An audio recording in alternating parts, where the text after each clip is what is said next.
why don't we talk about? Why don't we actually loop into? Does anyone play the Arcaea update yet? I have not gotten Uh, around to it, and if we talk Arcaea, you might hear some interesting opinions from me. Not that I don't like it or anything. I just haven't played it yet.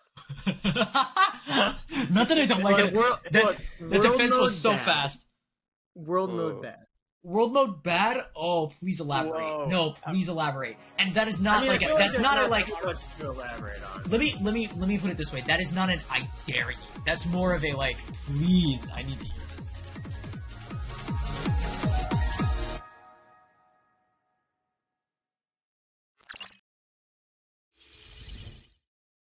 Oh boy.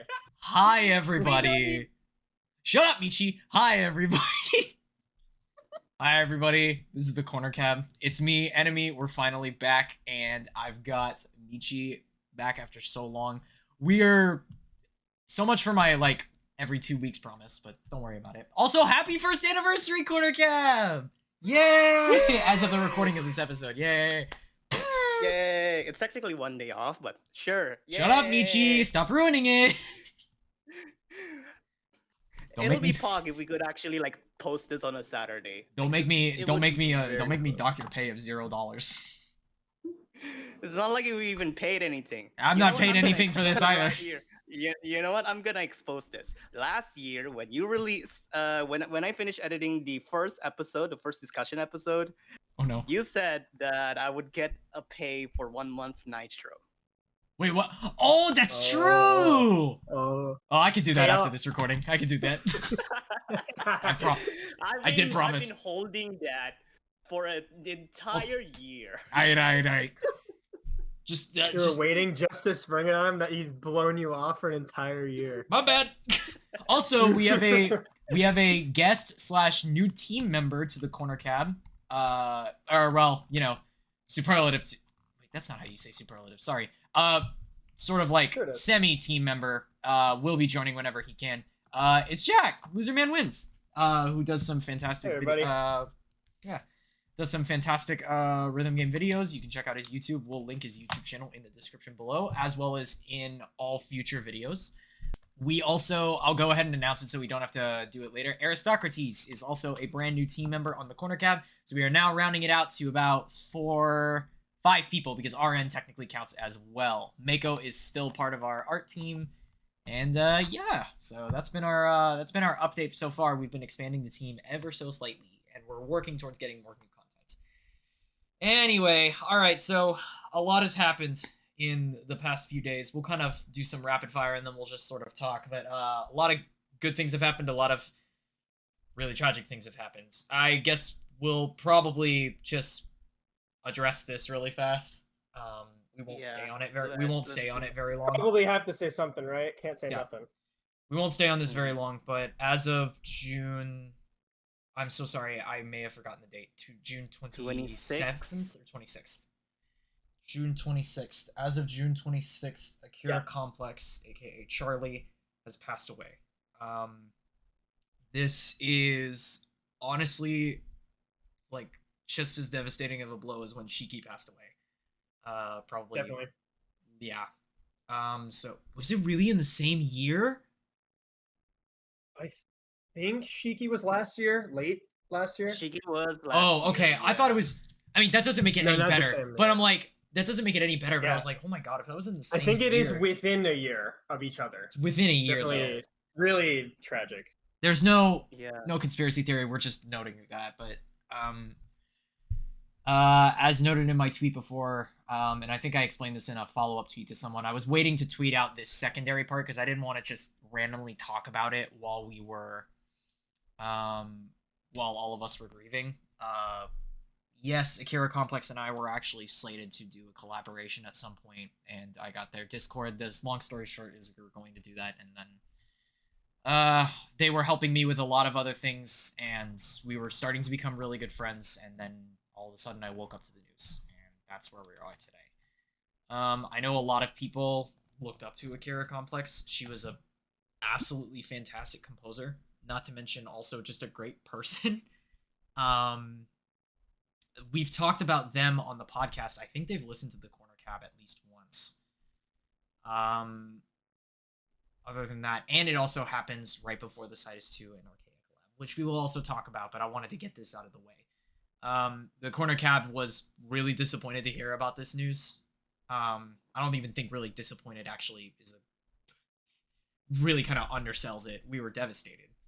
But yeah, we were just legitimately grieving at that point. Like some of us, I had about a even some of the close ones, couldn't even do anything for like the first 24 hours. I mean, not even joking, I legitimately like cried at least once or twice. That is completely understandable. Mostly because of all of the stuff that had been happening between me and them. It was blossoming so fast between the two of us, like our friendship, and then all of a sudden it just cuts off really fast. And it's like it hurts a lot, because all of a sudden I've had like a few days where also I've gone into like the DMs and then also the Discord DMs, and I see messages and I was talking with this person like 5 days ago. And I gotta tell you, from a personal experience, from the person behind Enemy, I've never had to deal with that sudden of a loss, nor have I ever like experienced that. So that was weird for me to process. And weird doesn't even describe it. I'm using like really blow off words, but I'm trying to like emphasize how strange it was for me. And I can't even imagine how other people who were much closer to Charlie felt. So anyway, either way, we can only move onward and upward because it's what she would have wanted, and I believe she would have Keep wanted listening me to Akira Complex. Do keep listening to Akira Complex. Everybody. Yes. Everybody. Also, I think I should point it out because I want to promote it as much as possible. Attack the Music is donating all proceeds of the albums that involve Akira Complex. I'm pretty sure it's all of their albums. All of Akira Complex's albums, the proceeds will go directly to the Trevor Project. The Trevor Project is, it's for Suicide awareness. Suicide awareness, but was it trans suicide awareness? I'm very sorry. I'm just trying to make sure. I think Trevor Project is just suicide awareness in general. Just suicide awareness in general? Okay. I just want to make sure that I'm branding it correctly. But I'm pretty sure. Okay. Yeah, I just want prevention. Mm-hmm. Okay, just wanted to make sure I was branding it correctly, because someone told me it was like trans suicide awareness, and then I looked at the website and I couldn't really tell. So if that is wrong, so sorry, my bad. You are more than welcome to roast me in the comments. Or please don't. That would be kind of mean. When it comes, all proceeds there, and then as of the recording of this video, and I don't know if it'll be here when it posts, there is a fundraiser going on for arranging for Charlie to be transported back to the US for the remains for international loss. You can donate to that. We'll put a link to it in the description if it's still up. I've already personally donated. I know a few of my friends who are also friends with Charlie have also donated. It would be very helpful if you could donate as well. And of course, please respect and don't annoy those who are affected by this loss. Mostly the very, very close friends, because obviously this is a very difficult time. Anyway, that's all I really wanted to say. I feel like it wouldn't be right of me to just not address that happened. Do you two have anything else to say on the matter? I think you said it pretty well. Okay. For me, when Shiki passed away as well, I've just been like, every time I see Shiki's music in any game, I feel like I just stop and play it. I feel like it's just gonna be the same thing with Akira Complex. Yeah. It's just too much respect there. They've just, both of them so good. It's really hard. I will say, for my own personal announcements, because I might as well just put this here, I have there are 2 songs coming up. One of them I can't really talk about, but it is it's the last physical thing I basically have of Charlie working with me. Charlie mastered this song quite literally probably 3 weeks before they passed. So I still have it on my phone and I'm holding tightly to it. It will be released at some point. I just have to make sure all of the legalese gets through. But that release, as well as how the song The song was originally composed in a different way. However, I feel it's taken on new meaning considering the title of the song as well as a bunch of other things. So that will be dedicated to Charlie, but something else I've made will be dedicated as well. It's my Arcaea 2022 submission. That was originally going to be mastered by Charlie, but then we decided that it was going to go somewhere else because of some other work logistical things. So that is another thing that I will also be dedicating to Charlie as well, because of how much Arcaea meant to her, and also it's just dedicated to Arcaea in general. So I figured it would be okay if there's pretty much 2 things that have been dedicated to them. I understand that's going to probably be a lot for some people, and I might be harping on it, but I wanted to give a heads up, at least in this video, on record, that that's happening. Not because I want to milk this, but because I legitimately think those 2 need to be dedicated to them. Anyway, all right, that's all I have to say. Sorry. Need to talk to, actually, you know what, that's reminding me. Need to talk to Rini about maybe doing a video of about the artist Akira complex. Oh yeah, That would be pretty cool. Good. I mean, I think Rini was. I know Rini is on break, and it's probably not going to come back to rhythm games for a while. But I don't know. I might try to convince him to make an exception for this one, because I would really love to see that video. It would be a. I don't know if it would be like a cool bow tie to the whole situation, but yeah. It'll definitely take some time to collect all the information, though. Yeah, and I don't want to try and like quiz some other people, especially with that. Mm-hmm. But Charlie would want us to move onward and upwards, so why don't we talk about? Why don't we actually loop into? Does anyone play the Arcaea update yet? I have not gotten around to it, and if we talk Arcaea, you might hear some interesting opinions from me. Not that I don't like it or anything. I just haven't played it yet. Not that I don't like it. The defense was so fast. World mode bad. World mode bad? Oh, please elaborate. Whoa. No, please elaborate. And that is not that's not a like much to elaborate on. Let me put it this way. That is not an I dare you. That's more of a like, please, I need to hear this. Is this a hot take? I don't know. It used to, you know, it kind of used to be. I'll explain myself. I didn't expect it. Go ahead. Go ahead. All right. Okay. Got to start this off hot, I guess. All right. So, you know, before we started, we were talking about Voltex a little bit. Right. I played Voltex for like a really long time, and back when I started playing Voltex, the thing everyone hated about Voltex was unlock chains. Everyone hates unlock chains, especially if you're in the US back when Gravity Wars was out. Unlock chains were on missions, and missions in that game, like you even have stuff in some Voltex, like you have to match with someone to like clear a mission. Right. And that's like really hard to do in the US. So that's a bit of an aside, but basically that whole idea of like unlock chains and like long periods of time between unlocking songs, that alone for me when I started playing Arcaea was like, oh, okay, it's like unlock chains again. All right, I got to do these maps. Yeah. The big thing for me with Arcaea world mode is just energy. I'm just not a fan of that. That's just me.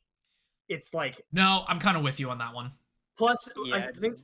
So energy is the main thing. That's like my biggest complaint about Arcaea, because catching up in Arcaea is like really hard. That's like a big problem. It's a big reason I don't play the game very much. Yeah. Because I get back and I'm like, okay, cool. There's like a new song pack. So I'll buy the new song pack. I'll play the 5 songs or whatever that's in it, right? And I'm like, cool, good content. And then I'm like, okay, I'm having fun playing Arcaea. Let's go to world mode and start unlocking stuff again. You know, it's been a little while. And then I'm like, okay, so I've got 150 steps to the next unlock, and on these 12 tiles, I can only play the same 2 songs. Okay, I'm a little okay. And I mean, I know they've added the thing where you can use like it's like 3x energy on most of the maps now, which is good. That's actually not even most. That's only a few. They don't even do that as much anymore. That should give you an idea of how far behind I am. Let me also like add in. Can we Michi? Can you imagine how much the fan base would fucking hate the developers if there were more fixed speed tiles? Oh my god.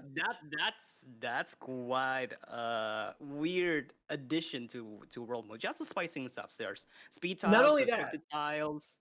Not only that. So that stuff, I mean, the energy stuff, I mean, I've progressed through Arcaea a little. Like there are periods of time where I can get myself to play every day and just, you know, do all my world mode energy and then good, and then I can do it the next day and the next day, whatever, right?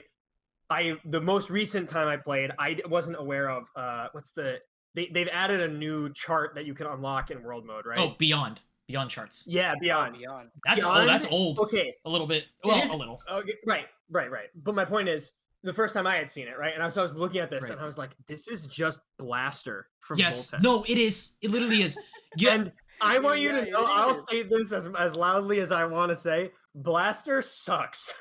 No, Sound Voltex Blaster sucks. I will say, first of all, I think everyone knows that Guy is a massive Sound Voltex player. Like, he loves Sound Voltex, and so there's a lot of inspiration that draws from it. That's totally fine. That's totally fine. However, why not Omega Dimension, man? Yeah, it feels like like doing unlock chains and like maps and like Blaster type content. It a little bit feels like we're reinventing the wheel. I like Omega Dimension and Hexadiver much more than I like Blaster Gate. Way better. And honestly, we could talk about Hexadiver, a whole separate conversation. But Hexadiver is way better than like Blaster or unlock chains, anything like that. And Blaster is a little better now, luckily, mostly because they've gotten rid of it, basically, but also because of Blaster Start. Right. And when I started, there was no Blaster Start in the US. It was Light Start only. Also, Blaster Pass. Blaster Pass is really good. Blaster Pass also, right. So, like, Voltex has, even if it's still there, they've given you ways, like, around it. Or you pay a little bit more, it can be faster. Like, legitimately, if Arcaea had a thing where I could pay, like, $100 to just clear all the world mode maps from the base game, I would buy it. Yeah. I think that's also literally what they're trying to sell you when we talk about the Arcaea Switch version, which I actually want to point this out. I guess that's true. This is a bit of my not tinfoil, but this is more so my observation. I think the reason that Arcaea Switch is probably better than most mobile rhythm game ports over to the Switch is mostly because it cuts down a lot of the grind and there's exclusive content that they keep ferrying over there. So that, not that I hate to say that it's like you're forced to play the Switch version, but you're kind of forced to play the Switch version. It's to drive interest in it, as opposed to something like Lenota, which has completely fallen off because it's just behind the actual mobile version. You're assuming that all of the rhythm game ports to the Switch had a strong start. Arcaea is the only one that Arcaea did really well though. Arcaea did good. Yeah. I would contend one other, Muse Dash. Fair. Muse Dash is pretty good. YY Party for Groove Coaster. Something that I think that they did was genius on Switch. I'm pretty sure this is a feature on the mobile and the Steam versions of Muse Dash as well, but I don't know because I play on Switch. But on Switch, you can only buy the full version that has all the songs in it. Yes. It's like the $30 version or whatever. You can only buy that version. For Arcaea Arcaea Switch, granted there is like some DLC packs. However, most of the content is for you to play. I think the only things that are really like locked are like the collab packs, obviously, and then like the collab packs and then the partners. Are any of the story? No, all of the story is unlocked, right? Yeah, the story should be unlocked for the Does that include Switch. Final Verdict too? Yes. Yeah. They give it up for free. So most of the time, Arcaea, when it updates, does Arcaea Switch give you the new stuff as well on Switch? Wait, what do you mean? Or is it like so like when they released the Switch version of Arcaea, right? I'm sure it had like everything that was out at the time, and then you had to buy like the collaboration packs. When they add new Arcaea packs, do you get those? Like the story packs? The story packs have been free updates, as far as I know. Right. I guess that's true. Do you have to world mode for any of the unlocks? I guess that's never a thing for the regular. Yes, but the thing about world mode in Switch is that, first of all partner stats are adjusted, so it's a much faster grind, and no stamina. What the? You just like it should be playing Arcaea Switch, I guess. Yeah, a little bit. The only thing that I hate, hang on, there's only one disadvantage that I feel like is a disadvantage to Arcaea Switch. First of all, controller play, great concept in general. It's just, unless you're like an absolute fiend, I wouldn't recommend it. And then for touchscreen, some people like it. Yeah, some people love it. And then for touchscreen, God, the Switch's touch firmware is really bad. God, I hate it. Yeah, it's good for imprecise touch. So like Muse Dash worked really well on it because I play touch on Muse Dash. Well, there's good precision touch, except some of the floor notes, it's a lot harder. Like on the outer lanes, you'll notice that you'll drop outer lanes a lot because it's I don't know. It's something about the touch zones. I wish if a developer is watching this and they're allowed to comment on it, can you please maybe verify what I'm talking about? If it's you're almost allowed like the to. edges have a dead zone. Yeah. And like, anyway, so that's kind of my thing about it. And then also, if you're playing controller, all charts are adjusted for controller because 4 holds are impossible on a controller. So. Oh yeah, I suppose so. Sort of. They really make like a controller chart for everything? That's surprising. That's only for some. Only for some of them. Testifies really dumb. Like some of Testify's stuff is changed. Tempestissimo's Tempestissimo's like 4 holds have been changed as well. Same with World Vanquisher. Okay, sure. So I guess anything that's only 2 fingers, they don't need to change it. Yes, everything else is pretty much the same chart ported over. Also, all of the charts that have straight arcs, like on Sound Voltex, you don't really need to twist the knobs for the lasers to interact with them. All of the straight arcs that are in the original mobile Arcaea had been skewed a little bit so that you would have to interact with the arcs on the Switch version. Some of them literally just stay. Some of them literally you don't have to do anything because they might be either sort of for decoration purposes or for something else like that. Anyway, that reminds me of all the Voltex charts that had knobs that would play themselves. Right. And then currently the reason that people want to play Switch at least right now is because of the Waka update specifically. The new Waka Pack-a-pen, which has like Eden, Extreme, what else is there? I love Extreme. Those two, Eden and Extreme, I have played the charts. Really fucking good charts. I'm really excited for them to come. Eden is a great song. I love Graham. It is fantastic. Well, we gotta wait for like what, 8 months? 6 months before he gets to. Oh, it's like Switch first. Interesting. Yeah. It's that Pack-a-pen is that Pack-a-pen when 4.0 when the 4.0 port over for Final Verdict came out. That was the incentivizer. Was the Waka Pack-a-pen. I see. So we don't have the Waka Pack-a-pen yet. Anyway, but that brings us to our. Speaking of new packs, that brings us to what we were really going to talk about, which was Sidus 2 and Arcaea. So I've heard good things. So I've heard good things. I've heard actually pretty shitty things. But really? I will say, from a charting standpoint. But I will say, I'm sorry to bring Akira Complex's passing back into this, but what a roller coaster this collaboration has had emotionally. Wild that it's released like this. So I legit don't know how to react. So we started with no AI art bad, which is true. Then we moved to the passing of Akira Complex, and then the whole rhythm game community came together and was basically we all gotta buy these packs now on both ends. Wasn't it isn't it Ether Strike that was in there that was getting boosted to number 1?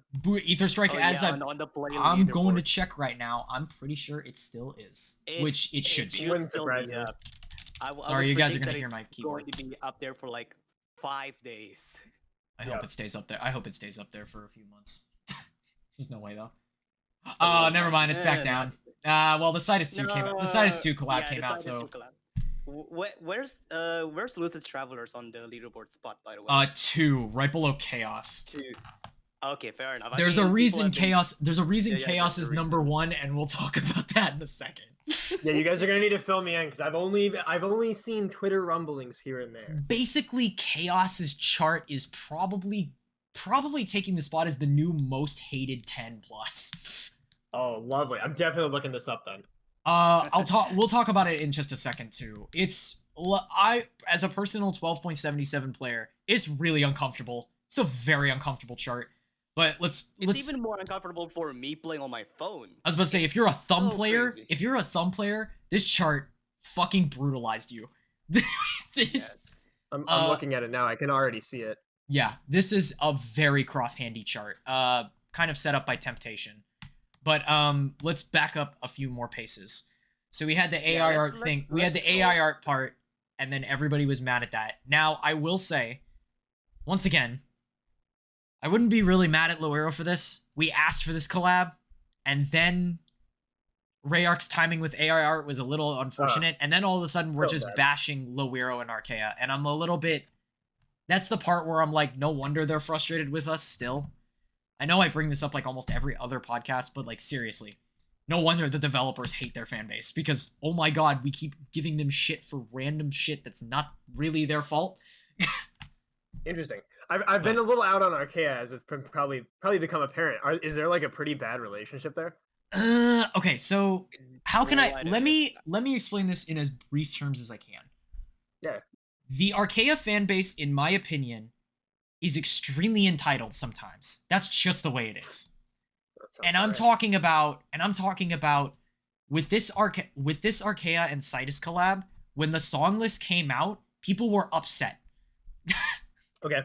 People were upset. Specifically, the first thing that they noticed was like, well, why does Citus get like 9 songs and Arcaea gets 5? First of all, if you take 3 seconds to think about this, and I've mentioned this on Twitter, and I will die on this fucking hill, Arcaea always gets 5 songs in their collaborations. Citus 2, because of the length of their stories and how they incentivize unlocks, does 9 songs. That's how it works. Sure, you could do a black market packet. You could do a black market pack. But then Citus fans will be pissed off. That. Yes. Yeah, people will complain about that as well, because you need to pay for an extra one. And let's point out, it's basically us don't know what the hell's going to happen with the collab. Pointing out one more thing. CHUNITHM only got 2 Citus songs. Where were the complaints for Chuni players? As far as I know, I didn't see anyone complaining about that. Like, yeah, because there's not that much CHUNITHM players outside of Japan, and I have no recollection of anyone even complaining them over on Twitter. I'm not gonna even. It was just excitement for there being any songs.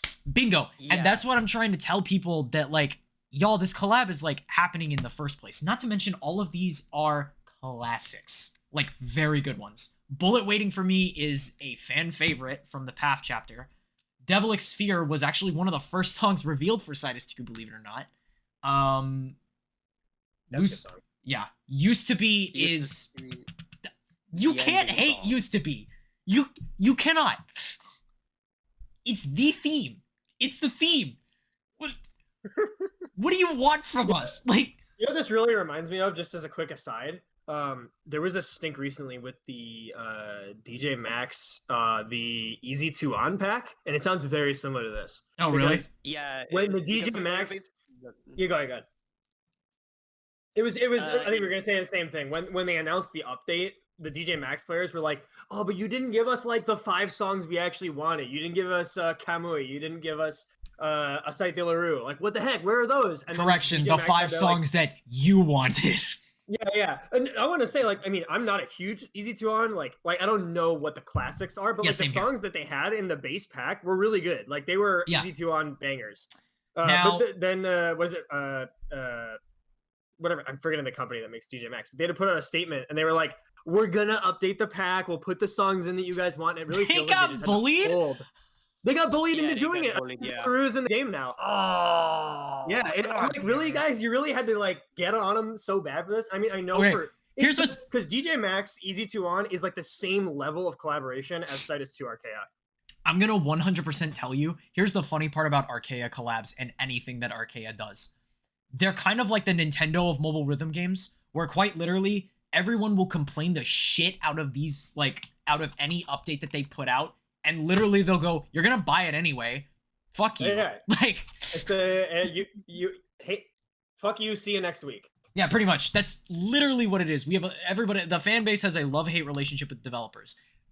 Joking aside, we do love the developers, but it's like some people, like, they can do what they want with their game. And honestly, with these song picks, and then these song picks are like fantastic in my opinion. And then also, as of the recording of this video, we don't know yet, but Arcaea put out another tweezer. We might actually be getting a pack append, which is really surprising. Yeah, it was the like corrupted looking tweet, right? Yeah, it looks like we might be getting a pack append. Yeah, the first tweet was referencing is it the bad ending of Citus 2? And then this teaser that we have right after the update release was referencing the true ending. Can we please get V? Oh, that's fun. Can we please get V? Yeah. Please. The true ending does reference V. There's a lot of IV writings down there. If we get V, that is literally like my favorite song of Citus 2. V is probably my favorite out of the A-tier songs. Like, out of all of them.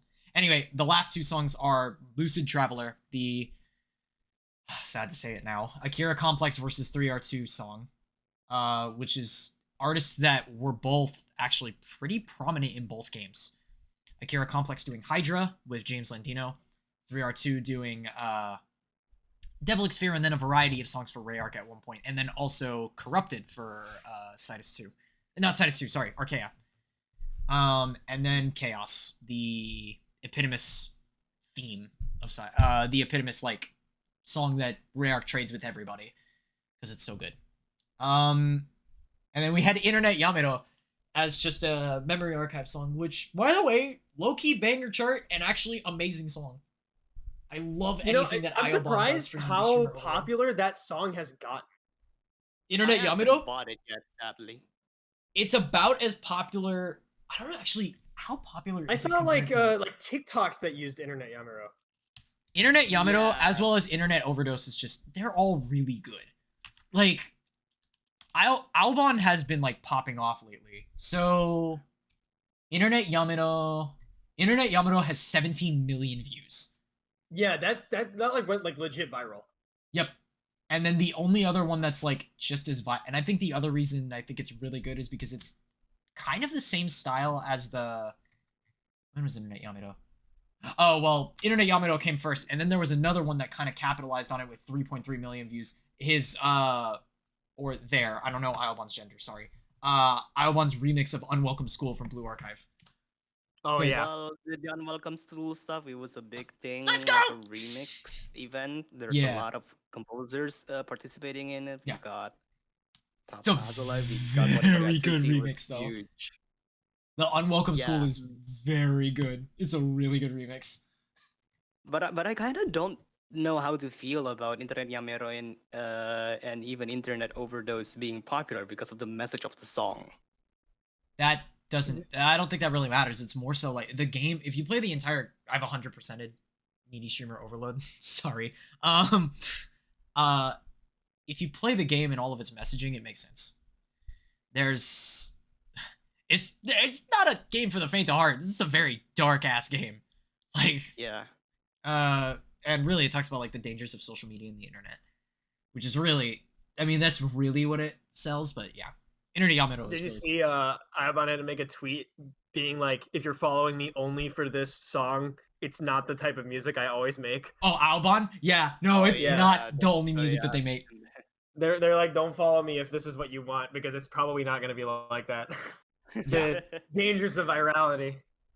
Yeah. I'm glad that I've already been following them for like 6 years. The OG followers before the pop off. Yeah. Hey, don't forget. Okay. Hey, low key people who are also true fans know about Echoes by Albon and Chunithum Son, Dude, Echo's a good song. Oh yeah, Echoes. the Animal Crossing song. I do like the chart though. It's Man, very, I it's really very want to funny. play CHUNITHM now though. Yeah, I want to play. Sadly, Chuni. we don't have a cap. We don't have a cap Yeah. here, like at all. Okay, all right. So let me explain to Jack why this update is so contentious. The charts are relatively bullet weighting for me. Decent 9. All right, pretty good. Devilic Sphere. Okay, it's corrupted. Devilic Sphere. Okay, it's corrupted too. This is kind of uncomfortable. Lots of really uncomfortable crosshands, but it's still pretty fun. I mean, it is the OG of corruption. That's what corruption is. It's just Devilic Sphere 2.0. Yes. Lucid Traveler. Okay, this is probably almost in 10 plus material. Like it's But a 10 and it's like 10 plus material, but it's also really fast, pretty difficult to accurately clear in my opinion. Has a really brutal ending. Kind of actually similar to Disruptor Array almost a little bit. That's my personal opinion. I got Disruptor Array vibes from the ending towards not like the song, but like that sort of charting. I compared the chart from like both ends, from like Arcaea and Sidus. They do have similarities, and that kind of click a hypothetical idea that both ends of this collapse charters did some kind of coordination to, at the very least, make similar patterns. Yeah. For the songs. Oh, I love that idea. That sounds awesome. Well, actually, Jack, did you know about the thing that they did for the first CHUNITHM collab with Arcaea? No, I don't. They so they coordinated their charter names on both ends. So for Atraxia, it was Nitro affected, or it was either Nitro or Toast. I'm sorry, I forgot who charted Atraxia and Arcaea. Who did do that? I want to get that right. Hold on. I already have the game on. Just gonna go to memory archive. God damn it. It's Toaster. Toaster affected by CHUNITHM. Yeah, if you go into Chuni for Atraxia, it's Ecology affected by Arcaea. That's interesting. Yeah, so they coordinated their stuff. And then later on, as you know from like the Ongeki collab, when Heart came out, Ecology guest charted for that one. Oh, cool. Who also did charts for Ongeki as well. And then later on, we got Luxance, who apparently, I guess, is now just like regularly charting for Arcaea now. Luxance being a really prominent charter from Waka, and probably a few. Ever since the CHUNITHM collab, I get the impression that Arcaea has really like established itself in Japan in terms of working with like the other arcade rhythm games. Like it seems like there's so much crossover now.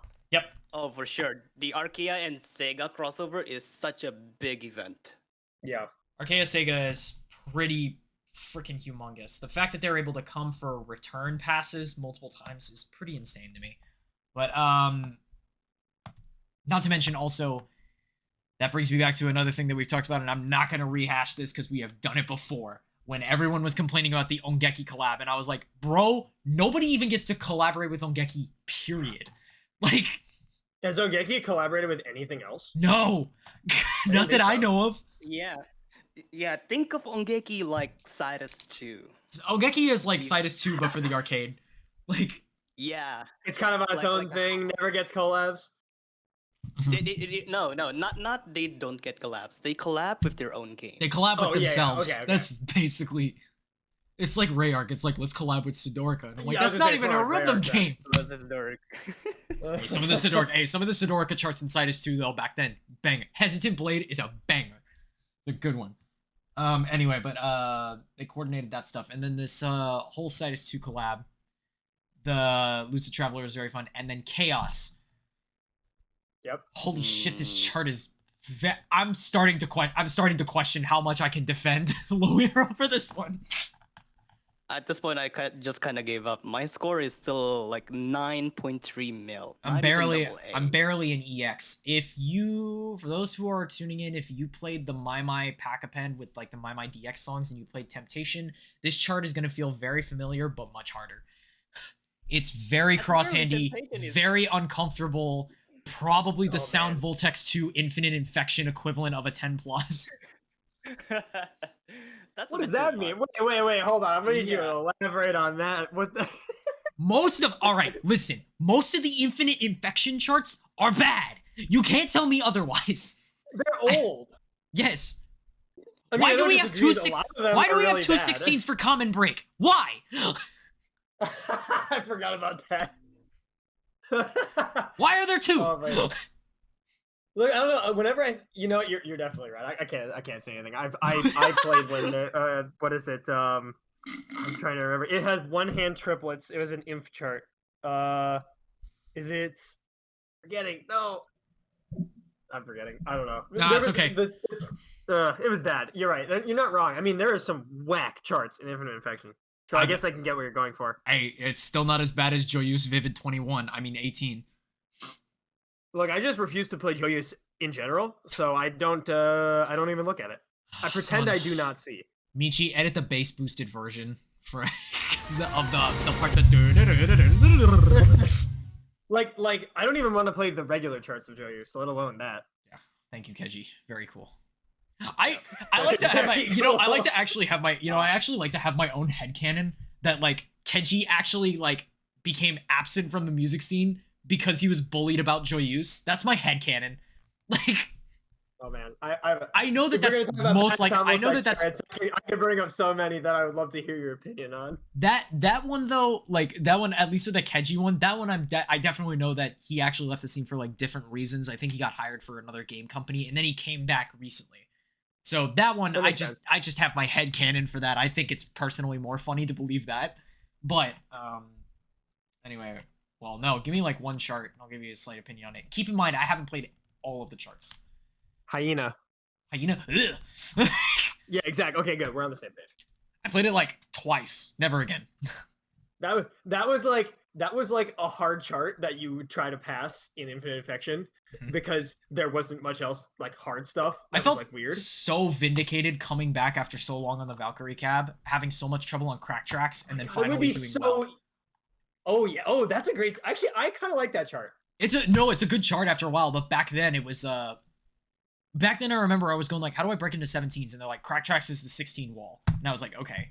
So then I like played that, and then I like played it recently on the Valk cab, and I was like, oh, I do need to try. Like, next time I get to a Valk cab, I need to try Hyena because I bet with the knobs it would be way easier. The 120 makes everything. I can't go back. I cannot go back. This. Yeah, try being forced to go back. It sucks. Yeah, it's terrible. Well, I've been on it for like a week, and it was like, oh, I have an arcade with the Nemesis cab, and then I forced myself to go back. It's not. Like, it wasn't as bad as before because the other Nemesis... I had to get used to it. The round one is funny, though, because the Valk cab is, like, so perfectly attended to. And then the Nemesis cabs are just trashed. Like, yeah. And I was like, oh, I don't even want to play to wait on these. Like, it's really bad. Oh, man. Heavenly Haven best version. You can't tell me otherwise. Anyway, go. But, oh, man. That's a whole separate discussion. I just love Heavenly Haven's aesthetic most. Before I push us off of the topic by accident. So, like, obviously it sounds like some of these charts are pretty, in this collab, are, like, pretty contentious. A little nasty. Overall, good vibe or bad? Like maybe overall, we needed these to be different charts. No, overall good. They're trying to push a new charting meta, and I think some people will agree with it, and some people will disagree with it. I think I'm definitely in the minority on Arcaea players. Obviously I haven't played like a ton. I tried to play it a lot, but by the time I was getting into the really crossovery stuff, I was like really having trouble with it. And I was like, I don't know if this is for me kind of vibe. I was like, I mean, I get what you're going for, right? With the whole like hands under and over, because I play with my index fingers on an iPad. Yes. No, I do that too. I multi-finger. Feels like I know what you're going for, but I've made it very apparent any touchscreen game where my hands block the screen in any way, I tend to not love. So it's hard for me to play a lot of these high level charts when they're making stuff that's like really crossovery. It's like I feel like I can't even play. It's so hard. I would argue that the crossovers are more so a recent thing. At least the heavy crossovers are more of a recent addition.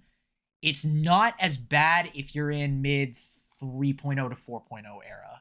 So like newer charts, but like now kind of older charts. We know that the charting constant meta is getting like pushed higher and higher. It's like it's the sudden death effect. Now it's like, is this really a maximum 20? Like, oh man, sudden death, another topic. Yes, but yeah, it's interesting with like last time I played like regularly. I was playing Arcaea was around when Grievous Lady came out. So like, oh my god, there was a lot of dude.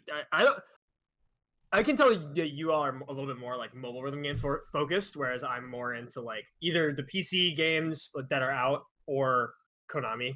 That's I am much more. What I go for. I have much more dipped into the arcade rhythm game era now that I actually have stuff near me.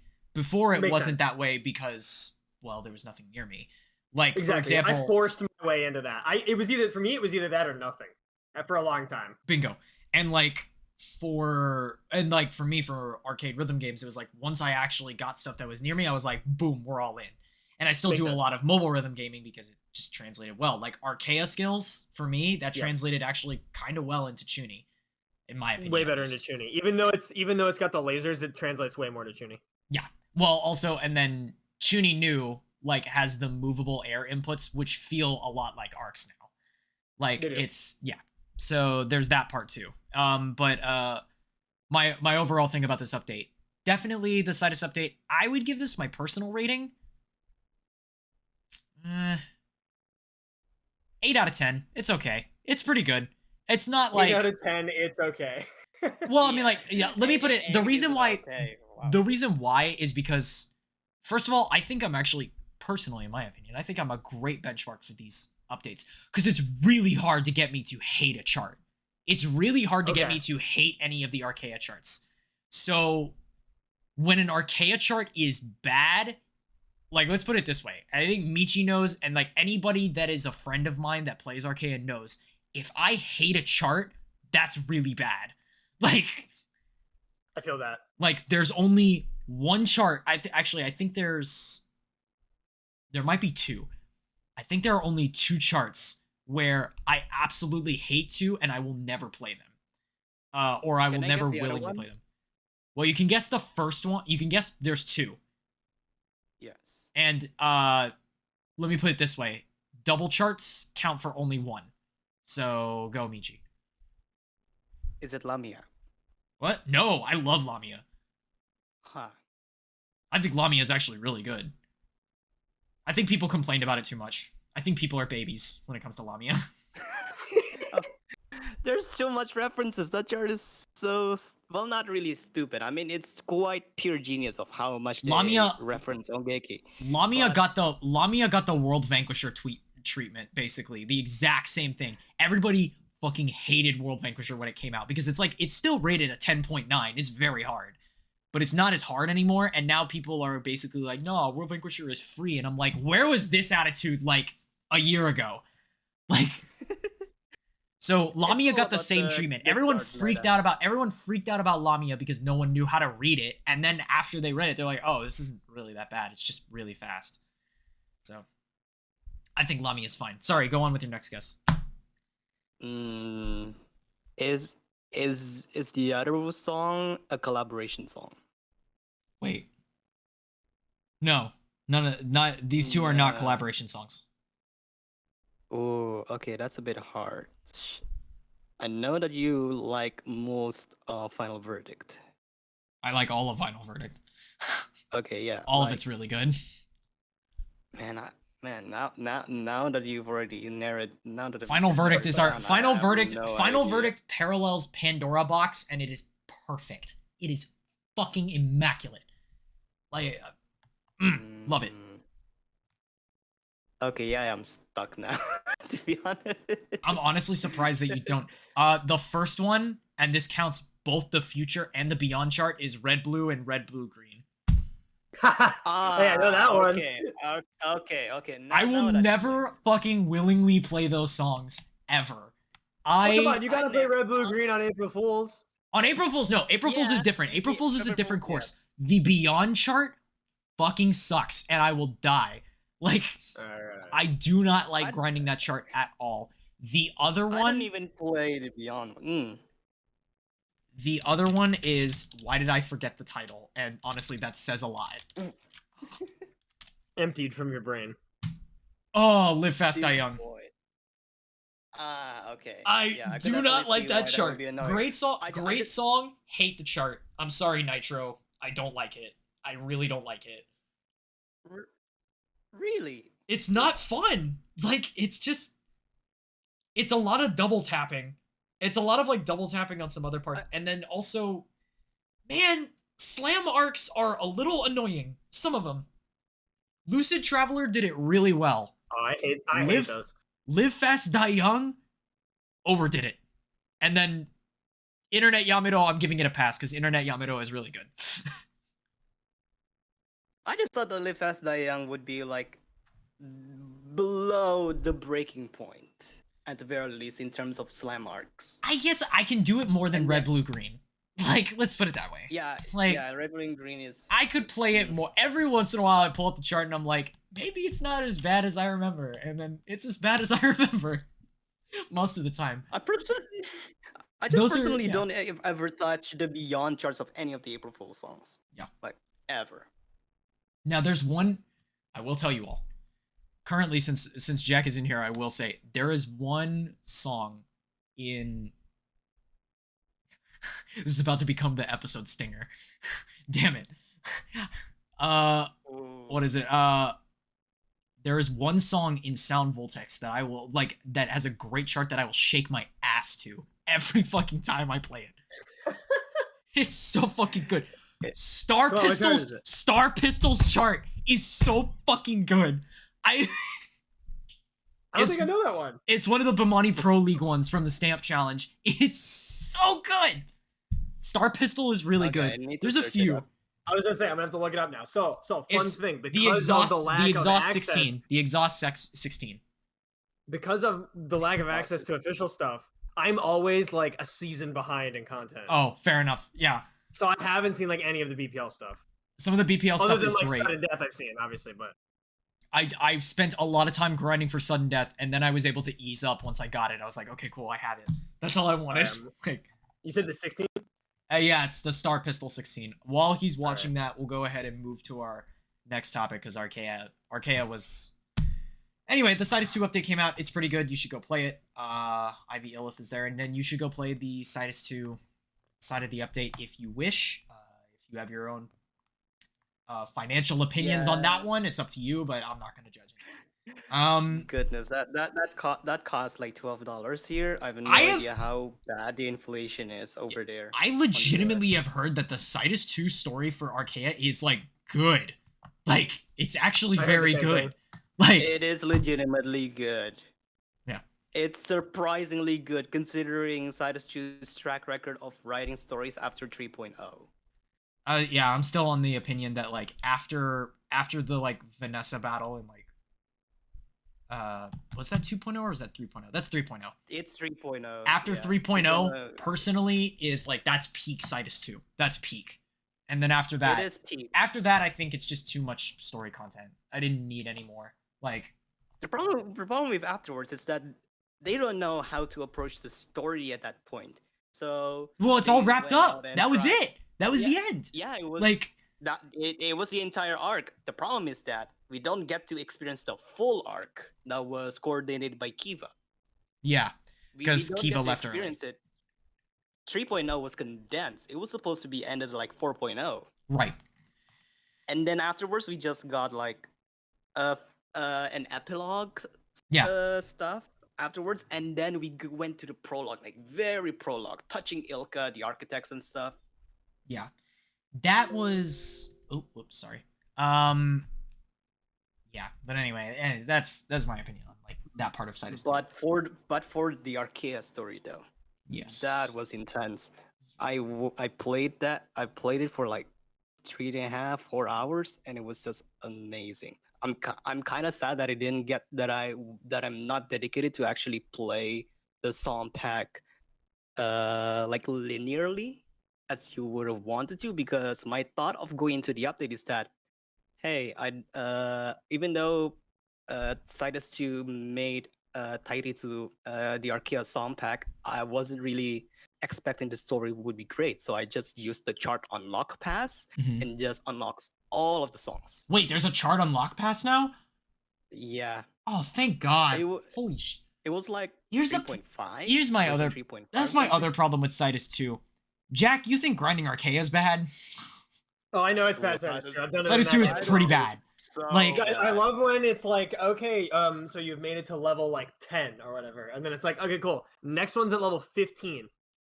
Well, it's like, okay, it's like, hey, what's that song I want to play? I want to play like specifically this song. Oh yeah, that's at like level 80.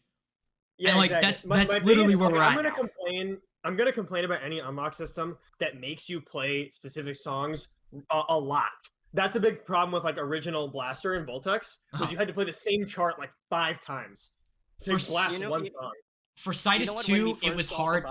Yeah, for Sidus 2, it was like really hard because the beginning, when you were grinding out the character at the beginning, you had like 2 songs, and then you weren't getting another unlock for like 7 levels, and so you're playing the same damn 2 songs. And then recently, they would allow you to play other chapters, and it would get you a little bit of experience for like other characters, but it's not nearly enough. Like, it's not enough. Yeah.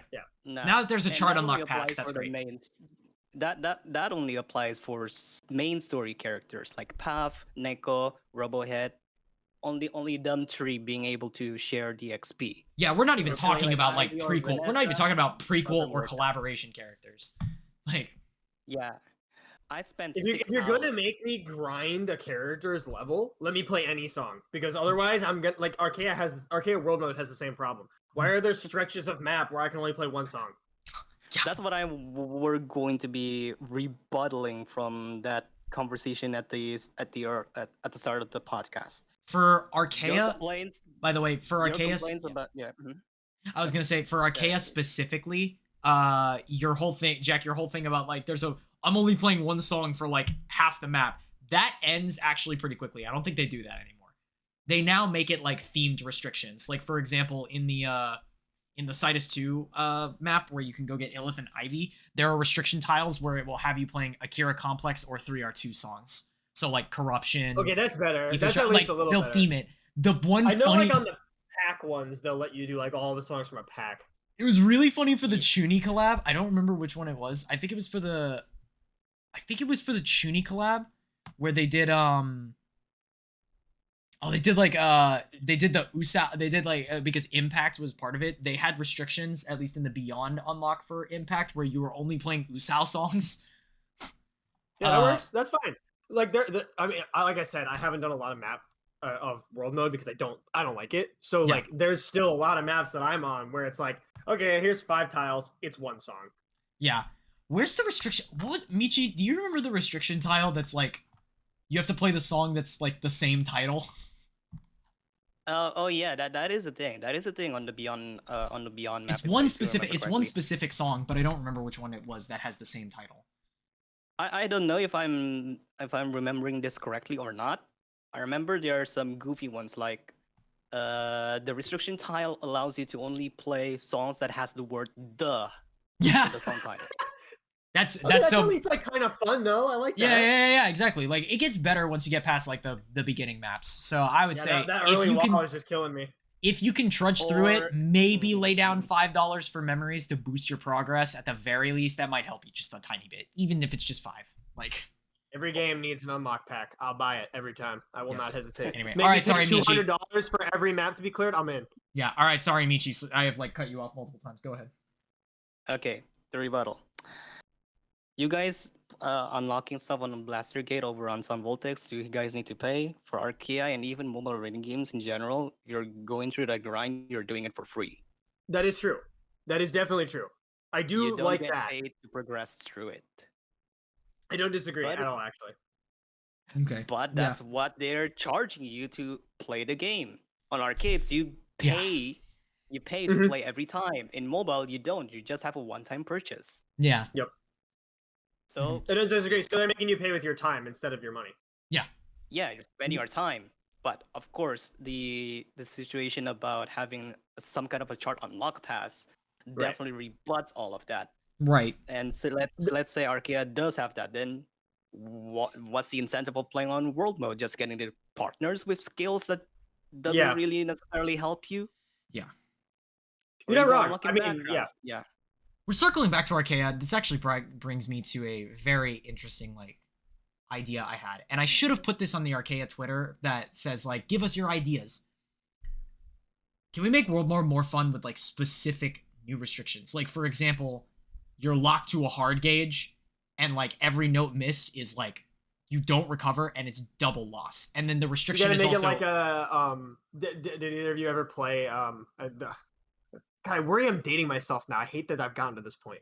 Don't care. Tell me. DDR Extreme 2 on PS2. There's I think it's actually also called like World Mode or something like that. Yeah.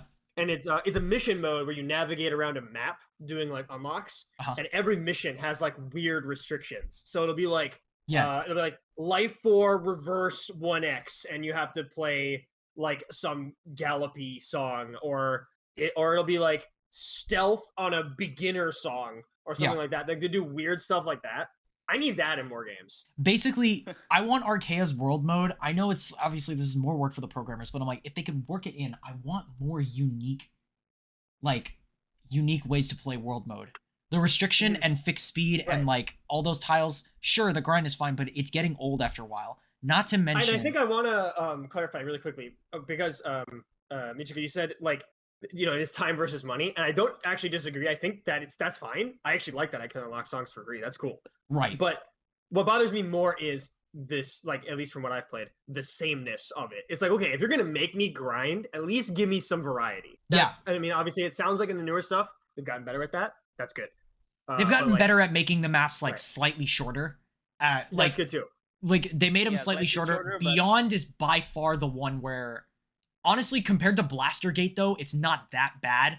It's not as bad as Blaster Gate. Seemed pretty bad, though. No, Beyond seems like a lot.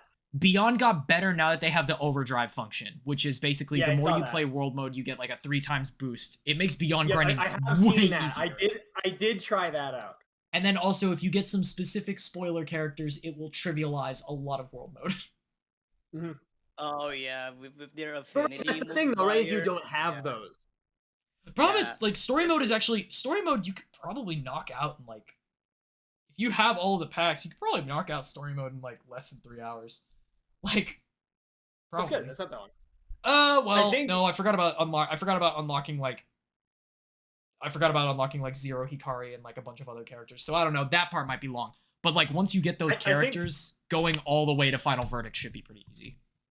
I think maybe the actual hot take that I have, maybe other than the criticisms I have of world mode, is like Michiko, you said, like, what's the point of playing world mode if you have a like an unlock pack where you're just like, okay, you know, clear every world mode map or everything except for the partners or whatever. The hot take I have is that I actually just wish world mode wasn't in the game.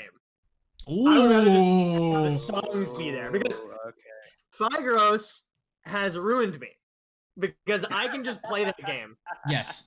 I'm like, sweet, there's all the songs, and when they add a new update, I play the little, like, ARG that they make for the chapter, and I'm like, cool, there's, like, 6 more songs for me to play. And then I go back to the song select menu, and I keep playing the game. But I understand that Arcaea wants to do, like, a presentation and have, like, a progression system. So, like, I obviously understand that that's, like, a wild thing to suggest. Hey, I tweeted it. It'd be like, yeah, unlock everything, and then I don't have to play world mode. Hey, I tweeted it with a bunch of other people. I tweeted it with a bunch of other people's opinions during, like, 4.0. If you were playing at Final Verdict, like, you could play Final Verdict now, like, all the way through, but, bro, you had to be there. Like, playing Final Verdict, like, with everybody, while there was also basically a raid HP function, technically, for, like, unlocking everything, that was fire. That entire update was fire if you were there for the beginning. See even more how much they like Voltex then, because Voltex used to also have, like, raid bosses. Yeah. No, I know what you're talking about. That's Gravity Wars. Yeah. Gravity Wars story Gravity mode. Wars used to have missions with bosses you had to defeat. I remember when it wasn't like a shared thing. Yeah. But it was that's immediately what I thought of. God, I remember when Exceed Gear came. I remember when Exceed Gear was announced, and I was like, "Are we gonna get story mode again?" Because I was like, really hoping that they would bring it back. I'm not gonna lie. I was really hoping the missions in Gravity Wars. I was hoping they would at least bring back the what's it called, the boss fights, because for a long time in Heavenly Haven they, like, left the other crew in, so you could still select them, but and then I think in Vivid they got rid of it, so it was just the main navigator, and I was like, dang it, I kind of miss when I could, like, build a team. Yeah, a little bit. They had it in Heavenly Haven more so for decoration, but then, like, yeah, right, you could select them, but it wasn't. I don't think there were any boss fights in that one because they already got rid of the story mode at that point. See, that's why I kind of wanted, like, at least for Exceed Gear, there was a lot of, like, Hexadiver is cool, don't get me wrong. I still like the simplicity of Omega Dimension. If it works, if it ain't broke, don't fix it. I personally thought that has some absolutely atrocious unlocks for some of the songs. Well, because it's, like, really long, and if you're not, like, godlike at specific charts, it's gonna be a long slug for you. Like, I'm not even, I have been playing for months, and I'm not finished with one single Hexadiver section. Like, I believe you. I totally believe you. Because when I was in Japan, I was able to catch up. Well, to be fair, Omega Dimension now is just in Blaster, so you can just do it. But like Omega Dimension, like you said, like if you could clear the songs in Omega Dimension, you could get everything unlocked in like a day. Whereas with Hexadiver, it's like unless you are insane, you are gonna, especially for like the 20s and even the 19s, you're gonna have to grind. I was about to say, if you want to on meter one, and you're gonna have to play so many credits. I was about to say, unless you're a god, you are probably gonna floor, like, I would estimate like $400 just to get through like maybe 2 Hexadivers. Like, 400 might be on the high side, but you're probably not that far off. Well, with round 1 specifically, like Blaster Gate costs 2 credits, and like if I'm putting that together, unless you have Blaster Pass in your account, it's gonna be expensive. Like. At least I know. Truly, the US remains to be the worst place to play Blaster, even once we got Blaster. I can't even grind Arena because no one's online. Because when I'm playing.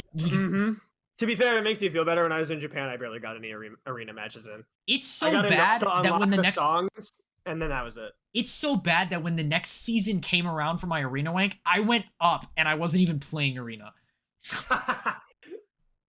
Like, that's how bad it was. Anyway, and it sucks because Arena's actually really fun. It's really fun in Vortex. I was gonna also mention. Okay, so we've talked about a little bit about Arcaea. My thing was like the different types of restrictions. Oh, Give yeah, sorry. partners more utility. I'm sorry, but right now partners are boring as fuck. I hate to say it, my God. but literally, I'm sorry, for world mode, there is no reason for me to use anything else besides Tempest Tairitsu and then Fatalis Hikari at the very end. That's the yeah. That's the meta, There's no and it's meta. unfortunately, That's the and meta. give me, first of all, give me an awakening for Saya, please. We need it at this point, please. Honestly, like all they would need to do, well, maybe they've already done this. You can tell me if they have, but like all they would need to do is make it so that like on some tiles, some navigators are better or worse. Kinda. I mean, you kind of, the only problem is you have to like do math if you want to hit like a +2 stamina tile, and even then, it's just, in my opinion, it's just not worth it. Man, that's dumb. I hate that. I hate that there's tiles that you can miss. Yeah, the +2 stamina tiles that are like literally the +2 stamina tiles that are literally one step big, so you could just easily miss it. You know, it's bad when I'm the one who plays like all the. I play like D4 DJ and like Colorful Stage, and I don't mind the energy systems in that game, but I won't play Arcaea. That's different and though. Arcaea is literally just like unlock progression.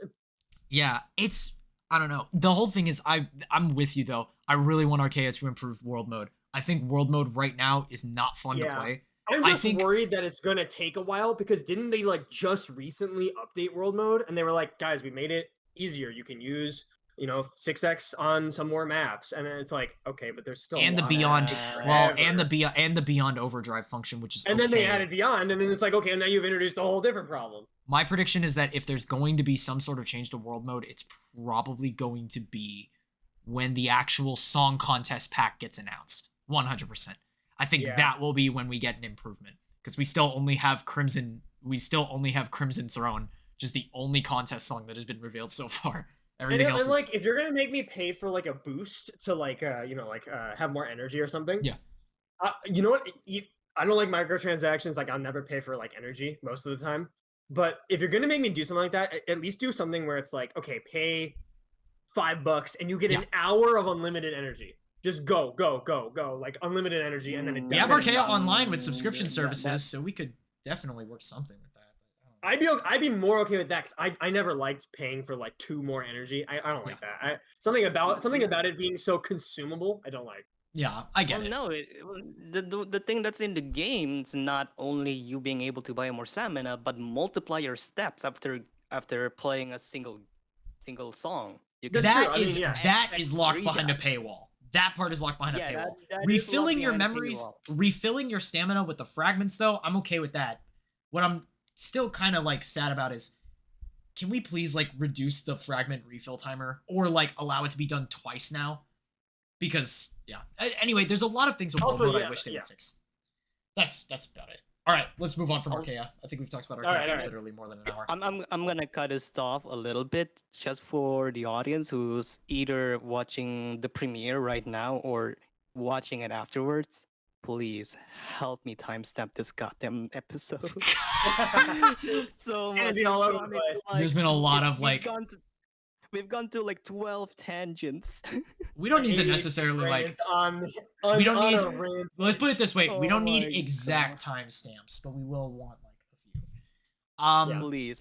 There's. I'm just gonna edit the podcast. I'm not gonna be bothered to make timestamps. Yeah, there's a few. It's mostly been Arcaea and Citus 2 with tangents. Arcaea, Citus with 2, Sound Voltex. Yeah. Whatever else. Sound Voltex has a lot of similarities. You know, it's like, okay, we got to talk about. I mean, look, I have to use something that I know to make my own discussion. No, it makes sense. No, it makes sense. I'm more enjoying this, but like, you also made a tweet that you were doing you had a nice little cute little selfie with Stamina RPG there, weren't you? Oh yeah, we want to talk about Stamina RPG? I can talk about dance games, because I've been doing a bunch of Dance Rush lately. So I mean, like, someone got me to play Pump, and it was awful. Like, for me, my experience with Pump. No, I don't play foot games at all except Dance Rush. Okay. But, so Dance Rush is like new then. When I said Pump is awful, I'm not saying like the game is awful. I'm saying I'm awful. Like, oh my. Okay. So here I'm gonna start it a little bit. So you mentioned Stamina. I've been playing ITG Stamina a lot. Yeah. I've been playing for like a little over a year. A lot of ITG. I played the entire last ECS season, which is like there's the 0.5 event in the spring, and then there's the Stamina RPG in the summer, and then there's the main East Coast Stamina event in the fall. Okay. And that's Stamina RPG. The reason it exists is actually, even though it is like a fun event that a lot of people just play only that, Stamina RPG is actually the qualifier for ECS, like the main line one in the fall. That is the qualifier. So where you place on the leaderboard is the division you get put in. So Overwatch placement matches. Yeah, imagine placement matches, except it's 4 months. So and then all for 2 sets, 1 marathon and 1 raw output set. That's all you get in the main tournament. 4 months for 2 sessions. It's interesting. But sometimes I get comments about like how stamina is like really cardio intensive, but you don't actually move a lot because that you have to optimize your movement to play like high end. So I'll play like high end stamina, or not high. I'm not a high end player, but maybe like mid range stamina, and I'll go play pump afterward. And pump or like tech ITG are so much more tiring. I would rather play like a stamina 18, which is like my highest level that I can play, and I'll get done and be able to get my breath back in maybe 5 minutes. I play like ITG tech up to like a 13, and I can't finish it. I'm like exhausted. I can't finish it. Pump is the same way. Like I'll not play pump for like a month, and I'll go back to pump, and I'm like every time I do a turn, I can feel all the air exit my body. It's like so exhausting. So I totally know what you mean. Like even going from like it sounds like you've been playing Dance Rush a lot. A ton, yeah. And I'll talk about that in a minute. Even when you go to pump from Dance Rush, it's like even though Dance Rush you're moving your whole body, pump is like an entirely different. I was about to say, so I also found out for the unfortunate thing about dance games, and this is probably the reason why I can't really do them. I can't handlebar on dance games. Oh really? Yeah, I'm too small. Wow. Or at least I have a friend who has that problem. Like what? I have another friend who has that exact problem. Like my right hand will actually like cramp up really bad. Yep, exactly that problem. And like I even tried to like I did a few other methods. Like I tried to towel it. I tried to like towel the handlebar to like release my grip just a little bit. Still didn't work. Yeah. Like I'm just too. I think I'm like I'm like barely too small for these caps. I don't know if DDR's handlebar is lower than pump. It looked like it was. DDR's is lower slightly. Okay. But anyway, but pumps is also wider. Oh, okay. A lot wider. Pump bar is generally a lot better than the DDR bar. That's the other thing. I also don't know if, because honestly, if you were like physically in front of me, maybe you could tell me if I was like, my form is like not good. That's the other part. So, there's that part. But yeah, also talking about your like tiring part. Yeah, when I do Dance Rush, it's like I am covered in sweat. It's like bad. Like it's brutal. Yeah, like especially for 7s and 8s, because there's a few things about Dance Rush that I really gotta get out of this. I gotta get this out of the way. I'm gonna go insano talking about this right now. I started doing Dance Rush like 2 months ago. And it's been, first of all, it's a really rewarding experience. It feels great. I feel great about myself. I made a whole tweet about this. Like, it's actually a very self-affirming rhythm game, especially if you do it correctly. The tutorials are actually fan-fucking-tastic at telling you how to do specific shuffle dance techniques. And then a bunch of these charts are mechanically easy. Yes, they're the most mechanically easy rhythm game charts in the entire community. Oh, yeah, definitely. Are they easy to do correctly? No. No, it's not, yeah. First of all, never before have I ever struggled so hard to do a SpongeBob when I started out. And then now I can do it pretty effortlessly, but then it's great because there's so many like, oh look, there's like quarter note beats and everything. You can do so much with that. You can fucking Running Man into those different notes. You can shuffle and diag shuffle. You can Charleston your way through them. You can literally fucking spin around and do bullshit with it. It doesn't matter. The looseness is what makes it fun in a way. Yes. It's like you okay, every convention I go to that has a Dance Rush, there's always the one guy that plays it like it's DDR. And what I mean is like he plays very minimally, he doesn't move. He's like making sure to hit all the notes, which sure, yeah, you can get a really good score on a 10 easily doing that. But that's not the point. That like defeats the whole purpose. Just go play DDR at that point. Like, I had a friend who I usually do Dance Rush sessions with them. And like we're both like probably around the same skill level at this point. They're probably a little more mobile than I am, but like the big thing about Dance Rush was like when they were leaving, and they were drunk, by the way, when they said this, but they definitely meant it. But we were leaving the round 1, and we were like playing, and I was like, I think I'm like actually having fun with this. And he was going like, yeah, like there's a difference between people that play it. You get Dance Rush, like you get it. And I'm like, that's exactly how I would put it. There are some people that like play Dance Rush, they like understand how it works, but you don't get it. Like Dance Rush is about literally dancing, not DDRing it. Like I said it to someone else. Dance Rush to me feels like if you went back in time like 25 years, but with the same technology before Dance Revolution existed, Konami probably would have made Dance Rush instead. Because they clearly wanted people to dance. Yeah. And like obviously you can see that in like early DDR with all the people who were doing freestyles. Right. Plus also just the way old DDR charts, they didn't flow because people didn't play it to like be perfect, right? So you didn't need charts that like I guess worked in quotations, if you know what I mean. It didn't need to flow because, well, I mean, there's some DDR charts that don't do it now, but that's a different discussion. But you didn't need it to flow because people were just finding a way to hit the notes no matter what it was, and it also wasn't super dense, right? Right.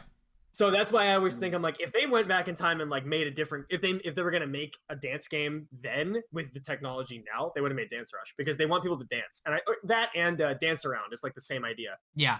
That Dance Around is a different discussion. I actually do not like Dance Around compared to Dance Rush. I've never played it. I kind of refuse to play it, but I've never played it. But I know a lot of people who like the motion dance games, so I can't really say anything. Like I think know people who really love I kind of like it actually. I still think Dance Rush is the better incorporation of it. I would still say go play Dance Rush if you really want to feel rewarded. But one thing you don't get in Dance Rush obviously is the hand interaction. Yeah. Oh yeah. Well, sort of. You can use hand interactions for down notes too, but it depends. Sure, you know what I mean though, right? Like the actual like motions, right? Yes. So. Yeah. For the actual dancing part. My experience with Dance Rush is pretty minimal because of the conditions of the cabs here. Like it's not a strange sight to see people playing it using their shoes or even worse using high heels. And that has caused... I've never seen someone on high heels with a Dance Rush. If I saw someone, I would literally shove them off the cab. It's to send a pic. I've taken a pic of a couple of women playing one of the only Dance Rush cabinets that are online. Yeah. And it just hurts to see. Youch. So much that the arcade branch just moved the machine outright. Please take care of your cabs, ladies and gentlemen. This is a PSA. Please take care of it. It's a big problem at conventions in the US too, because that's pretty much the only time I get to play other than when I visit round 1. Yep. And so like for example, it's not on the I don't really give much blame to the convention people because I'm sure moving a Dance Rush, it's really hard to maintain that pad. Have you ever actually, I've actually been able to do this once. Have you ever picked up the Dance Rush pad? No. The thing is fucking heavy. It is so heavy. It's insane. Because it's encoded in steel. Like and then so they're bringing it around to these conventions in these like obviously convention halls. Plus they're obviously going through like back rooms of these warehouses, and they're just getting moved around a lot, and they end up covered in like a layer of dust. Plus I've heard that those pads have a really hard time if they're not like flat on the ground. Like if there's any elevation at all, it like affects how they play. Yeah, because I found out because I was at a convention like 2 months ago, and the Dance Rush there was literally unplayable. Yeah, because I found out actually the light pad, it is technically a touchscreen, but it's also monitored by like cameras too, not just the top camera up above. Supposedly there's IR sensors. There's IR sensors on the floor, because you can actually, if you ever get in front of a Dance Rush cab again, put your hand very slightly, hover over the floor, and you'll notice it'll trigger. At least that's what I saw. Oh yeah, they it's not. Use that, it's not, literally just an LED pad down there. Huh. Because they not only want to detect the feet, but also for if you're recording stuff and the actual recording stuff works, some of the like visual effects and stuff that's trackable using IR if I remember correctly. Yeah, it goes on your Not hands only and like on the- around your body. Now, as of the Yeah, recording of this video, and probably for the rest of our foreseeable lives, premium is not available in the US because of stupid COPA laws. So, Yeah, it's turns out they don't want people recording children. So there you go. despite the That's fact that pretty the much in mode the is US. despite the fact that the mode is a choice. Yeah, but I think if I remember correctly, I could be wrong. In Japan, that camera is like on at all times. It's because I think there's a tracked mode screen where you walk in front of it and it like the camera's on. But like there are other American arcade games that have a camera. Like the Mario Kart arcade game has a camera and you take a picture of your face. Yeah. And then it puts it in the game. So like I don't know why that's a problem. Maybe it's it's probably because it gets posted online. Probably because you go to a client and then you download it. That's probably why. Oh yeah. Either way, the it's Mario Kart. Yeah. Either way, the Mario Kart one is just local and it just shows like over the head of the people you're racing. It's just temporary. It's just for a race. Yeah, that's gotta be why. It's something about it being stored. It's probably the storage itself. So until that COPA guideline gets like rescinded in any way, shape, or form, the US is still never going to see premium dance mode. Now, Jack, do you have a Dance Rush at your near you or no? So you want me to give you the status of Minnesota's rhythm game public scene? That probably means no. The answer to your question is no, but I can give you a more elaborate version of that answer. Because actually, let me like really quickly say finish. Because our Dance Rush only has light start. Now, that's okay. Wait, what? Not even a standard? Not even standard. Now, here's the problem. That's all of them. I've done research on this. There's nothing in standard guidelines that violates COPPA. That's just premium. I don't understand. It's probably just okay. So if it's anything like Voltex, for a long time, Voltex we couldn't use standard start because it was a Pacelli only mode. But that's changed since then. It's changed now. It's changed now. I don't know if Dance Rush has updated for that. So wait, if I have Pacelli, I can do standard start? No, because you can't use Pacelli on a cab that's in America, even if you have it on your account. Oh, what the fuck? It's completely disabled on any cabinet running in the US because Pacelli doesn't have a license to operate here. Oh yeah, it's the reason that for literally forever, like literally until like last year or whatever it was, we literally only had light start on Nemesis cabs, and people would just pay people in Japan to unlock stuff for them. Because if you wanted to unlock stuff on light start, you'd pay almost triple. Oh. Yeah. Not only that, but unlock. So for example, like blasting on light start, you just have to play songs on excessive rate. And I think it was literally like 10 songs to fill the blaster gauge once. Yeah, it takes like four blasts to unlock a blaster song. It used to. It doesn't anymore. But it used to, like, when Blaster had a meter in like the menu where you had to play like a specific song, it literally took like 4 blasts. So you'd have to play like 40 songs to blast a whole one unlock. It was so bad.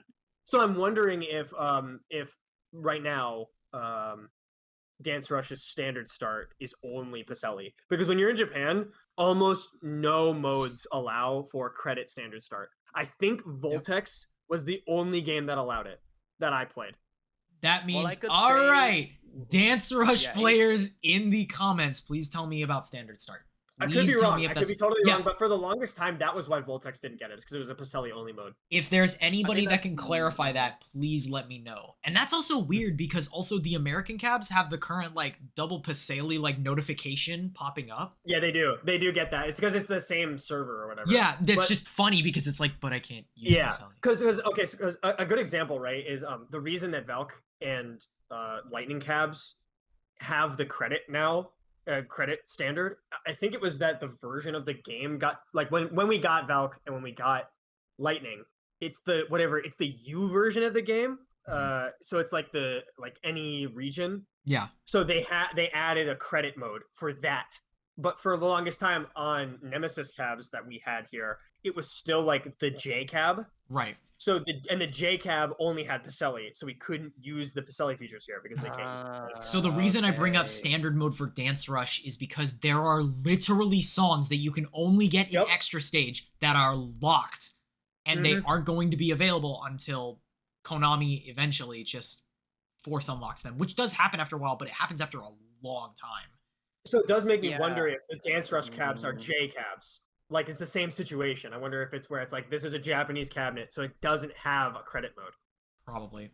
And that's very Yeah, that's probably something that you guys need to inspect, because on Southeast Asia we do have standard, but that's because we already have our own access.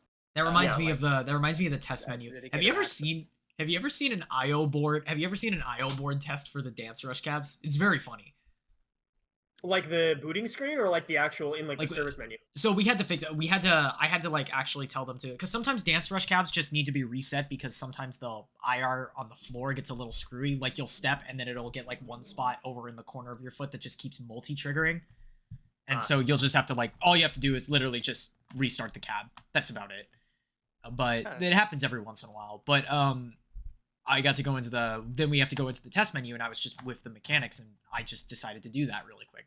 And so I wanted to see what the IO test board looked like. So it checks to see if input is being registered. But it's very funny because if you slide your feet across, it gives like a really crude like pencil mark of like where your foot slid. Oh, interesting. So it's like you have a giant square where your foot is, and then it slides and it's a pencil mark, kind of. Interesting. And so I did Running Man to see what that looks like. Man, it looks very weird. Is it trying to draw lines between the 2 feet? A little bit. Like I get like it's very strange. However, it was funny because I got to see that thing reboot, and I was like, oh, it's on like Windows 7. Yep, everything runs on Windows 7 embedded. Yeah, it's just very Which funny. is a version of Windows 7 you would never use because it has nothing. And then My Finale just runs on Windows XP, I'm pretty sure. Yep. Yeah, it is Windows XP. Ew. I can attest to that, because we've had a My cabinet finale after they discontinued the server connection, the local arcade. This was back when I was still in my hometown. Right. The arcade decided to spice things up a little bit just to attract more people into it, because at that point, that's the only My cabinet for an entire Indonesian island. Holy. That completely works. Think of it like the only My cabinet that works, that you can play genuinely well for the entirety of the northeast United States. It's a My Jesus. I know exactly what that's like. So okay, makes sense. Yeah, and then they added RGB lights into the cabinet. What? Wait, that's kind of banging. Behind the panels, they put up like Christmas lights, I don't know, or maybe just general LED lights, and they would just cycle between all of the colors every time, and they're just flashing red, blue, green, purple, indigo, and then cycle back again with no connection whatsoever to the machine. Mom, I want to play. Mom, I want to play My corresponding. Mom, I want to play My DX. We have My DX at home. My DX at home. Yeah, we put LEDs in the cab. Just random LEDs, just blinking random colors. So funny. It was funny. It was so funny. That's weird. That's so weird. Oh, and one weird perk, we convinced the manager of the arcade branch to open Utage. To open the Utage mode, that's banger. Yes. Your manager's a goat. Utage mode is not in My anymore. Like. Yeah. All right. I am not a My player. I need to know, what is Otage mode? Utage mode, joke chart mode. Oh, heck yeah! The very famous Cranky Oshama remix? Like, yeah. The one that has like 16 slides at once? Like, yeah. That's a new Utage chart. Yeah, and it's also the famous chart where you literally push like 4 or 5 buttons, then you're pushing it with your waist, your elbows, and then you push the lash button with your head. Based. Oh yeah, you just smack your head to the eighth Oh, button over there. it's My World's End then. Basically, yes, that's Utage mode, and it got removed after it was added in Murasaki, right? And then it got removed, after Finale, and Utage has not been back since. Yeah, that's lame. I mean, the context is that, well, it incentivizes you to play the game more. But at that point, knowing how the player base in Japan and international who gets to buy my cabinets online, like they were on a set update schedule. Like if Japan gets the update, international gets it as well. And that kind of homogeneity of being able to receive updates all together, it just seems so weird. Don't even fucking get me started on that. Reminds me, don't even get me started on fucking US CHUNITHM accounts or the absence of said accounts. Exactly, bingo. Don't even get me fucking started. And the conditions of the machine as well. You're definitely gonna wreck your cabinet for playing with lucky charts all the time. Yes. Not only the buttons, but also I guess that's less of a problem in CHUNITHM. I was gonna say Chuni, it's different. Yeah. I think it's even funnier though because actually this reminded me, Michi, do you know actually the song list for American nerfed Chuni cabs? Oh, I've never even seen it. Have you never seen it? No. Because I actually the only time I ever play Chuni at round 1 is if there's a free credit in there, because sometimes there are. Yeah, if you want to know for the record, I haven't been to a round 1 since they added the offline Chunis. Fair enough. So with the offline Chunis, they have, luckily they actually have all the originals and all the difficulties are force unlocked. That's kind of nice. You can play Master on credit 1? Yeah. Or on song 1? Yes. Yeah, you can. Okay, then it's at least playable. It's playable. However, I would play 1 set. You can play all of the originals up to Metaverse First Story of Sealess Talks, like the 14 That's from pretty Paradise good. Lost. You can play all of those. That's pretty good. At least my round 1 has that. I'm guessing almost all the anime is cut out. That's the funny part. The funny part is that if you go to the anime pop section, there is one song. Michi, can you guess which song it is? I think anime pop. Wait, is it USA? No, this is no fucking way. If we had USA, we would have all the pop songs. Yeah, probably true. USA. I wish we had it. Is it the I don't. I feel like it might be. I feel like it might be in the variety section, but is it the Jingle Bells? Yes, that's literally the only fucking one. Actually, it might not be. I'm sorry. It might not be anime pops. It might be the only variety song that's there. It's the Sega Jingle Bells. Yes. That's it. Let's go. God. That's the only chart you need in variety, baby. No, it means we don't have the Arcaea collab. I have literally never played that song. It's even funnier. Have you've seen the Ultima chart for it, right? There's an Ultima chart of the Jingle Bells song? There's an Ultima. Dude, they released it last Christmas. Let's go. I loaded because it's a 14 plus. It's very hard. What? Oh god! I loaded because of the chart of it. I'm gonna verify not that. Not only that we had the standard chart that was originally released. I don't know whichever My it was before finale, but we also get a DX chart. Let's go. Yeah. Let me check this. Hold on. And it's kind of annoying, not gonna lie. So I didn't even touch it, and apparently it was locked behind an Otomodachi season. Oh. So you have to grind, getting points, playing on song rankings, get to like 300 points or something to get special charts. Well, not really special like difficulty charts, but like unique charts. Like, yeah, Ultima Jingle Bells is a 14 plus. That's insane. But the beginning is so. Okay, hold on. Oh my god. The beginning is funny because of the trace art is. Dude, it's such a crime that those cabinets are offline. It's like, what? It is. I mean, I guess they just didn't want to host another server. Dude, it's like, I don't know. Okay, then just don't give us the pop songs. I literally don't care. I just want the original and variety category. That's it. Like, that's all I need. It's like the lowest effort possible to bring it here. Like, okay. This kind of thing happens like every once in a while with a game like this. I mean, it sucks that it's CHUNITHM, but it's one of those, it feels like one of those things that's going to play out like this. They were probably thinking, okay, we're getting rid of pretty much all of the white cabs because we have the yellow cabs, and the yellow cabs are great. So we don't need the white cabs anymore. So let's send some of them to round 1 in America. Then we can see how CHUNITHM does in America, right? That's in my mind. That's what they're thinking. And so what's going to happen is that none of the hardcore rhythm game players here are going to play it because they can't save, and all of the other normal people who play it aren't going to know what it is. So it's not gonna do well, and then they're gonna think, "Oh man, CHUNITHM didn't do real well in America. I guess we don't need to do that again." It's like international is a thing. I'm sorry, guys, but I'm still gonna be... International is the funniest naming scheme to me. I still hate it. It's like never outside of like Asia. No. Did you see my tweet there where I was like, did you see my tweet like from like, I don't know, last year? Well, we probably didn't know each other yet, but I made a tweet. I was like, hey, don't call it Chuni. I'm about to ping Sega for this. Don't call it Chuni or My. Exact reaction. Well, it's like, don't call it Chuni or My International if you're not actually going to bring it to the entire world. Yeah, it's also, it's not in Europe, I'm it's sending not in you North America. It's like, okay, what's as far as I know, it's just East Asia, Southeast Asia, and Oceania. That's it.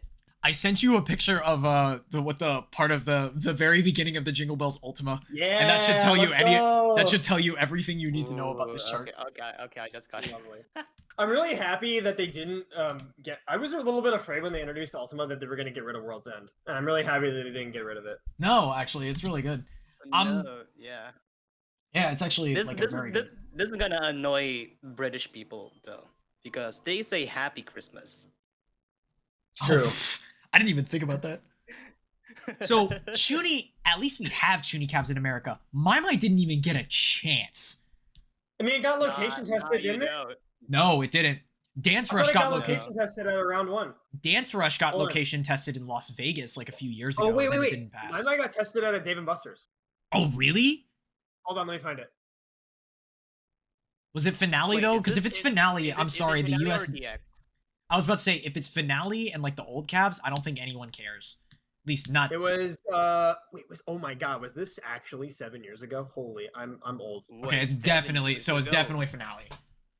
Or like the Finale cab, the old version. My Pink Plus. Yeah, Pink Plus. That is around 2018. Interesting. Okay. Yeah, I will post a video of it. I'd say I want them to give I really think Sega should give another shot at it. There it is. Yeah, that's when I actually started playing My. Wow. Shit. 6 years ago. I really think they should give it another shot. Like, I don't think anyone realizes, like, if Sega came and just went to a convention, put a bunch of rhythm game cabs in front, watch how many people play My. I'm dead serious. So many people. You'd think that, but it would be the same situation with CHUNITHM, because CHUNITHM at cons is so popular. It has a line. No, Chuni at cons is so popular. My is very popular. Now, here's the other thing. Barring how they acquired the cab, some conventions as well that I know of are starting to be able to bring DX cabs to these conventions. I'm wondering how that's going to change public perception in the Western scene, specifically. Okay, all right. I'm going to be the idiot, so I'll just ask. What's the difference with DX? Because I don't know. Okay. Michi, let me do this. Michi, please let me do this. Because I actually don't know. My is like a big gap. I'll fact check you. I was about to say, Michi, you have a DX. Shut up. I have to. This will only sound good coming from someone who is deprived and starving. So, all right. Let me give you a background of My Finale. My Finale, of course, like My Finale and all the other versions before, runs on Windows XP. Yeah. The input and judgment system is not as great. It's really strict. It's basically what I equate to as Sega's 2DX in a way. It's the hardest of their rhythm game. It's the hardest of their Geki Chumai. Not to mention hold release judgments. Oh yeah, that's right. Which actually, as you play more, doesn't become that much of a problem, but it's still there, and that's still. Can we have a gaming? Can we have a gaming sins, but for rhythm games? Like hold release judgments should definitely be on there. Like you know, there's like a cinema sins and a cinema wins. We need a gaming sins and gaming wins, but for rhythm games. 2DX is the only game that gets away with it. Honestly, I do not like it in any other game. I was about to say, I want to like have a gaming sins. I want to have a gaming sins episode for some of these rhythm games, just so when we get to like Freedom Dive, Conflict, or like Freedom Dive, Conflict, or Halcyon, it's an automatic one sin. Like, why are those a sin? Wait, hold on. Wait, which one? Hold on, which? Halcyon gets a pass. Conflict, we're done. I'm sorry, we're done. What's wrong with Conflict? Okay, all right. Well, I'm gonna save this for a different time. Tell me what the difference is with My. Okay, so touchscreen is like on finale cabs and everything. And I think actually it's the same for DX cabs. Absurdly thick, like very thick touchscreen. It's and that's for a reason. Yeah, Michi, can you fact check me on this? Are the DX buttons bigger than the finale cabs? Like slightly. It shouldn't be bigger. Okay, so it's the same size. Dimensions should be similar. Okay. They only added features to it. So finale cabs have barely any customization. A lot of the songs are an old song list, so that turns off a lot of modern rhythm game players, at least. Yeah. The only real list that modern rhythm game players will play is usually in original or Joyopolis and that's me. Variety. Yeah, no, pretty much. And you most likely are coming, if you're an American player, you're most likely coming to My probably for Pandora Paradox and a bunch of other like Pandora Box songs and maybe some artists that you've seen in mobile rhythm games. If you're a modern player, I get it. There's other people that have played My, but you're really coming for that because, and even then, a lot of the original songs are vocal songs, some Toho songs that just pops, Nico songs. It just does not age very well, at least not with this community. Not like I know I get it. For those of you that are angry in the comments already typing away, I get it. There are people that grew up with this game. However, in this day and age, it's not good. At least not to the song list standards we have now.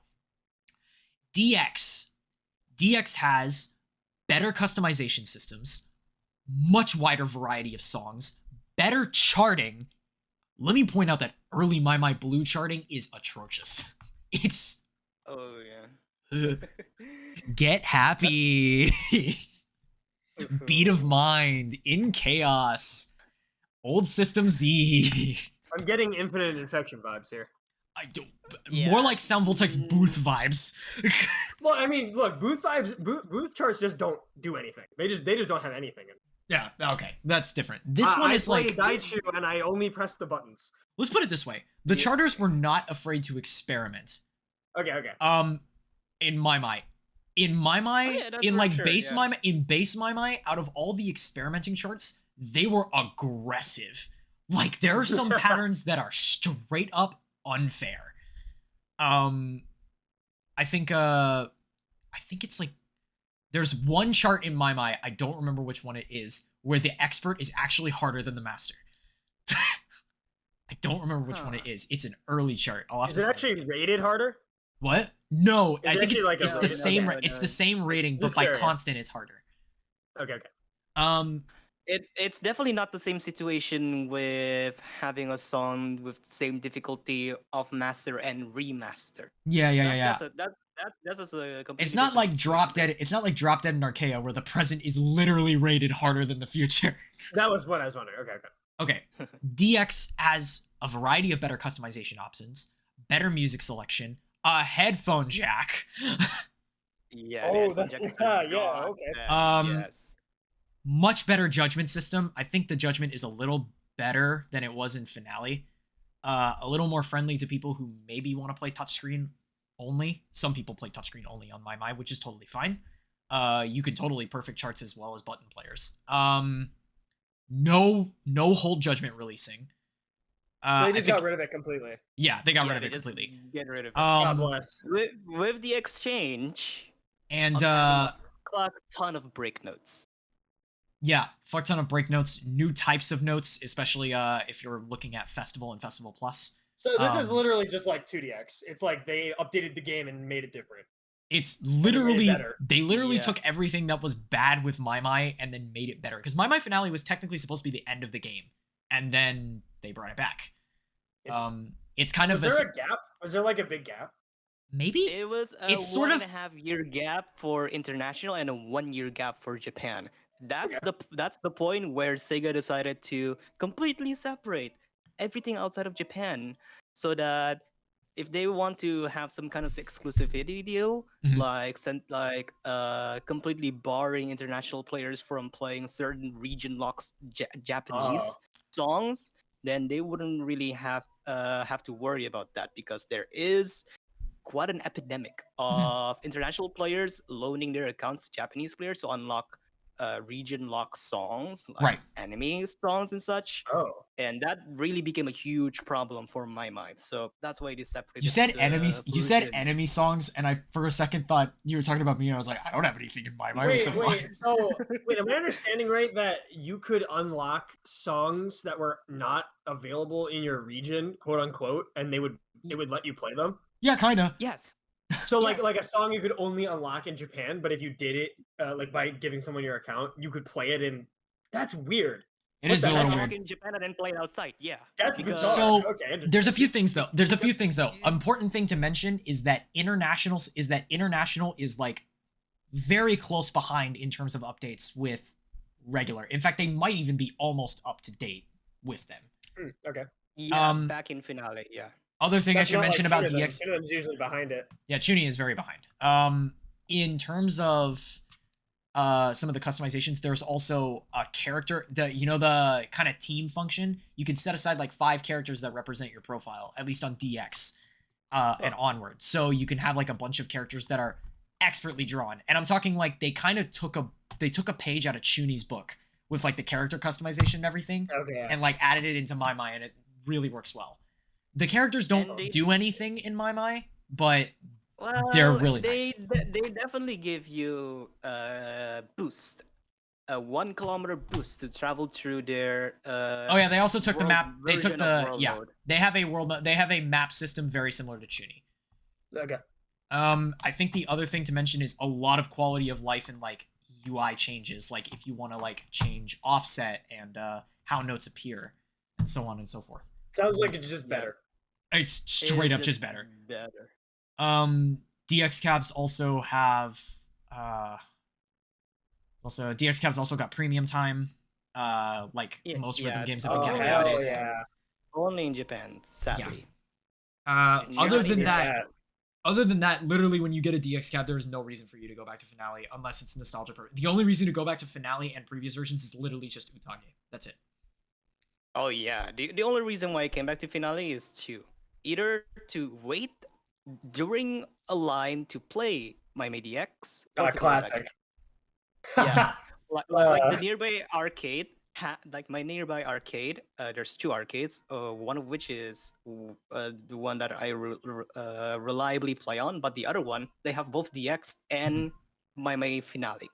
So we just write down our names on a waiting list board, and then if we just get tired of playing on our phone or just sitting down and waiting for the line, we could just head over to the opposing My Finale cap, pay a 4th of the price of what you would pay to play DX, and play Finale songs. All of this is to say that Americans want My DX so bad it's not even funny.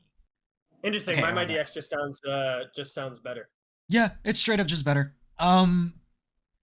It's again the reason why I'm like, even if it's offline, this game would be so fun with like casual audiences. As someone who knows arcades that have My, even when people don't have profile information, they love playing the cab, mostly because it's big, it's flashy, it's really fun. It's even fun to play even as a passive game. My Finale, in my opinion, the best way I could put it is My is a party game disguised as a rhythm game. Like, there's so many fun things that you can do with it. Multi-person plays on one cab, Utage charts where it's literally like 8 players on one controller. Like, like everybody gets one button. It's so fun.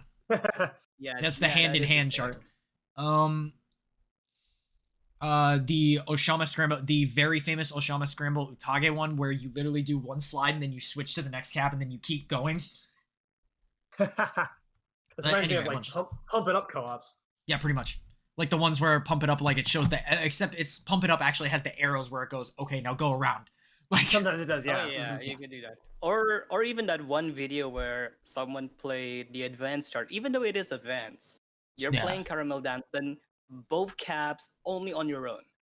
Yep. So one arm, one entire screen to slide on. It's the people used to do it on DDR, like single doubles, where you'd play 2 singles charts at the same time. But it was like the same difficulty, so your legs would be really far apart trying to hit all of the notes. Yeah, like that. Gross. Yeah. Gross. It's very gross. Can you imagine Jack? Can you imagine Jax on those types of charts? I am sure I could find a video of a singles doubles chart. Yeah. Now, you have to like micro jumps. Now, there's also, I kind of want to also rapid fire a few other things. Oh, well, we should probably actually start wrapping up. We're about like 2 hours in. We however, haven't even talked about the Sidus Juice story. Good. Oh, we don't need to. Don't worry about it. Think about it. Some stuff happens. I thought that was the point. No, actually, this is technically what podcasts are really supposed to be like, where it's literally just us talking about rhythm games. I mean, it was mostly Arcaea. Mostly Arcaea, but then we got to that when we got to some arcade games. Like this was a good flow. This was good. I was going to say I have like a few announcements really quickly. Okay. For those of you that remember, the audience, remember when I posted that Twitter about what Arcaea topics do you want us to talk about? We have a special guest coming next time whenever we do a full Arcaea episode about everything from the beginning of Arcaea to now. We're going to talk about those Arcaea topics that you all have submitted, and we're going to try and rapid fire through those. We have another guest coming later in July, which Jack is going to be present for, as well as probably a bunch of others. We're really excited about this guest. We have... I promise we have other content coming. It's just right now, my life is changing a ton, and we're all kind of adults, so... That's Whoa, people are busy. Crazy concepts. Crazy concepts. Also, like, Wolf is coming around. Once I'm finished with all of like some of my work, I really want to get a solidified schedule for Corner Cab a little more down. But yeah. But yeah, all of that it was to say, I haven't forgot about y'all's Arcaea topics. That's gonna happen. I also would like to have a few other guests. In fact, actually, I'm gonna do something uncalled for. I'm gonna call out people who are probably watching this podcast where I would love to have you on the show. So, I know these people, but I'm gonna put them on the spot. Taro Nuke, it's about time, buddy. Oh, hell yeah. Taro Nuke, I want to talk about noise. I want you to bring K-Turnal on if they're able to. Bring it on. Let's talk about noise, and then let's also talk about Neocosmos for Adelphi. On that note, also, maybe the Adelphi developer would like to maybe pitch in on that one. That would be a cool, like, mega episode. Yeah, Neocosmos was fire. Yes. Another person that I'm going to call out as well. Ice. Let's talk about a lot of things. There's a bunch that I actually want to talk about in terms of topics. From everything from Rhapsody for the End in CHUNITHM, so that I can ask why you did this to us. And then a bunch of other experiences with game development and everything. Or some other people that I could call out that I could be a little predatory. Literally any of the Arcaea charters, not for talking about Arcaea, but for talking about charting in other rhythm games. Just more about charting in general, I guess. I just want to talk about charting in general and things that they notice. We don't have to talk about Arcaea. We don't even have to mention it. I just want to talk about charting in all sorts of rhythm games. If any of the Arcaea developers would be willing, please reach out to us. What's the other... You know what? It would be kind of interesting if we were able to, or even me specifically, to pull in Jehezukiel. Jehezukiel? That'd be totally fun. He'd be very fun. I could get in contact with him. Yeah. You know who'd be really cool? Yeah, and I think Jack might know him. He might not. FN Weeaboo. Oh yeah. We've interacted a little bit. It's funny that you mentioned FN Weeaboo actually, because I didn't know it before I was making Dead Rhythm Games videos, but FN Weeaboo had done a video titled Dead Rhythm Games before I did it, and before I knew that he did it. And then I did it after, and I was like, oh no, did I steal this idea? Oh no. Oops. So I at least set the record straight that I didn't know if he came on. Oops. But yeah, he's made some good content too. I think that'd be fun. I would love to talk. I would love to talk with him about some content. I found out about him because he used one of my Groove Coaster videos. Wait a minute. Now that Jack's here. Hey, Tokaku, you want to come to this hellhole? I was wondering if you were going to bring Tokaku up. I actually would love. I actually have legitimately wanted to talk to her about just rhythm games in general, because Tokaku would be good to talk about like rhythm game content. Yes, 100%. I actually want to talk about that. Creation as a whole. Yeah. I want to get we're gonna have it. No, it's gonna happen. You, Jack, FM Weeaboo, Tokaku, and then I want to actually see if I can get BTMC on here. I actually want an entire Osu episode. Not even just talk Osu. That's Osu, an entire Osu episode. Rhythm game artist enemy fights content creators about why other rhythm games are better than Osu. I'm just gonna step out. I'm just gonna step out of the topic entirely. That's your game. That's it. I was about to say, if you want to get, Michi's like, if you want to get murdered on screen, you go ahead. It's funny that I would definitely be defecting to the Osu people on that. I would not I prefer other arcade games, but I am a Osu apologist. This is coming from by the way, this is also coming from someone as a joke who used to hate Osu and then recently have been engaging with a lot more communities and actually have grown a very good fondness with the good parts of Osu. Like we can say it for another time, but people just hate. Yeah. We can say it for another time, but people just hate Osu because it has combo scoring. Truth. That's why people hated Sidus 2 too. That's like the only reason. Sidus 2 is the only ones that were like, yeah, we could. That's a good idea. And... Groove Coaster has some combo scoring. Yeah, Groove Coaster does have combo scoring. Hey, but Groove Coaster gets a pass because it's Groove Coaster. Weighted as much, thankfully. Groove Coaster literally saying, "All right." Groove Coaster saying, "All right, party's over. We ran out of storage."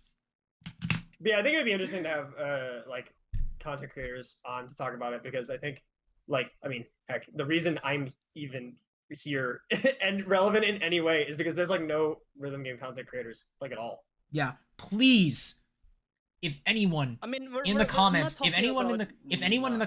or anybody that is watching this would actually please bug those people, at least politely, please politely bring up to these people that we would love to have them on the podcast just to talk about rhythm game content creation, because oh my god, I actually do want to see I want to get them in one area because I feel like that's the Avengers assembling, honestly. Yeah, that's a good idea. Yeah, it is an interesting idea considering that rhythm game content has been very saturated right now, not only on YouTube but streaming overall, because it's getting bigger now. It is getting bigger. It's just on very specific circumstances. Yeah. I'm not saying that I would accuse some other platforms as rhythm game content to be more popular. I'm just saying that there is some kind of separation. It's getting more popular. Let's put for example, used to be from Sidus 2 has 1.1 million views right now. At least it's not some videos get 1 million views easy, but for rhythm game content, that's not easy to get. No. I'm trying to think of what are some other. There are some other rhythm game songs that I believe have well over a million. How many does Brain Power have? Probably probably has millions. My guess is more than 10. Hold on. Probably. It was literally a meme. Yeah. Oh, holy fuck. Okay. As a whole, yeah. The official. All right, here's the fucked part. You ready for the fucked part of this? The Noma official release has 500,000, so 500,000. The reposts from 7 and 6, the Martin video as well as the Vash video, which are reposts from 6 years and 7 years ago, 16 million views, 27 million. Okay, yeah. That's more than I thought. That's the power of visualizing the songs. True. How is Destruction 321 doing? I sense some bias here. 170,000. That's pretty good. Holy. That's pretty good. That's the normalizer update. Normalizer. Well, Distorted Fate's probably gonna have more. Yeah, 310. Is Distorted Fate the Sakazuyo one? Yeah, excuse me. But how's Retribution doing? Where is it? It's a 71. I'm sad. Nah. That's actually pretty good though. That's really good for my popularity. That's really good. It's on Cry's channel, but makes you feel better. I like that song. Yeah, Retribution's great. Honestly, I look back on that song and I go there's a few things I'm I would have done better. It's a little basic for me compared to the stuff I do. Didn't you say it was in development for a really long time? It was. 2 years. That's insane. That must be really hard to sit on something like that for that long. It was. Because I know whenever I make anything, I want to release it the second it's done. Well, because we were under contract and like. No, I figured it was something like that. Figros like takes forever. So there was that part. I remember that discussion. I recently like I can talk about this because there's nothing happening. Like I don't even know if it's gonna really happen. But like there was a time where I was like, yeah, can I create like a song for Figros? And they're like, even if you did, would you really want to wait 2 years? And I was like, yeah. And like, is that really how long it takes? Holy crap! I mean, the waitlist for Citus 2 is like years long. Like back then, it was like way long. Like you would go like, yeah, can I get in? And they're like, yes, but like, no. Interesting. Like by the time I would love it's for a different episode, but I would love to hear you talk about that or anyone else who knows about like song contests or submissions and anything like that. That interests me. That's a side I know nothing about. That is a that's a very like that's a actually I'll tell you after. I'll tell you a little bit about it after this recording. But right. there's a few like small things I can tell you. But like what would be the most popular Camellia song just before we end this? Let's see. If I actually go to Camellia's channel. If I go to Camellia's channel, it's probably gonna be something. Oh, the Megalovania remix. Duh! Fucking duh. Enemy, you idiot! Of course it's Megalovania remix. 16 million views. How the hell Play with Fire is second? I mean, yeah, it's a really good electro swing song. Fair enough. But 4 what? Hot take that I'm gonna get like flack for. I actually don't like Ghost. Oh, you know, Friday Night Funkin' ruined Ghost for me. Oh boy. Friday Night Funkin' was a whole other discussion. Friday Night Funkin' ruins things for a lot of people, to be honest. Well, not really ruined until I don't like the song. It's can we talk about how good the Camellia mod was. Can we talk about the parts that hold on. This is a great way to end it off. Can we talk about the parts of the Twitter community that legitimately delude themselves into thinking that Friday Night Funkin' came before Osu? Is that a thing? Is that a thing? I never. There are some people that are going like, man, this Osu looks like a fucking ripoff of like Friday Night Funkin'. I'm like, this has to be that's either a bait. meme or it's just kids that don't know. Well, I was about to say, I was like, this has got to be bait. Like, it's probably Friday Night Funkin's fan base is kids. Kids just don't know. Yeah. Like, these kids about to learn. I'm gonna put them on a dance rush cab, and the minute that they start doing the running man, I'm gonna trip him. I was looking around every once in a while. I check out like what's going on like Roblox rhythm games because it's just weird to me that those even exist. I mean, it's so clearly just all kids, and especially on like the Friday Night Funkin' ones, it's just all kids. Like they just don't know. Like it's funny that you say that like that they're pointing out that if it's not bait that they're saying that it's like Osu when they're literally playing something that just should be Stepmania. Yeah, pretty much. Or like, I don't remember if someone mentioned DDR. It was just, anyway, that was just something I mentioned. It's funny. It's just a generational difference. Yeah, very Best case scenario, it's bait. Anyway. Best case scenario, it's freaking bait. Anyway, all right. Well, I think that is a good place to go ahead and end this episode. All right, y'all. I actually think we talked about a lot of cool things. It might have been mostly an Arcaea and rhythm game. I think this is more so, we'll file this under probably the episode name of like, we're coming up on this. I'm gonna think about that. I'm gonna think about this for a second of like the title of these types of discussions where it just goes off.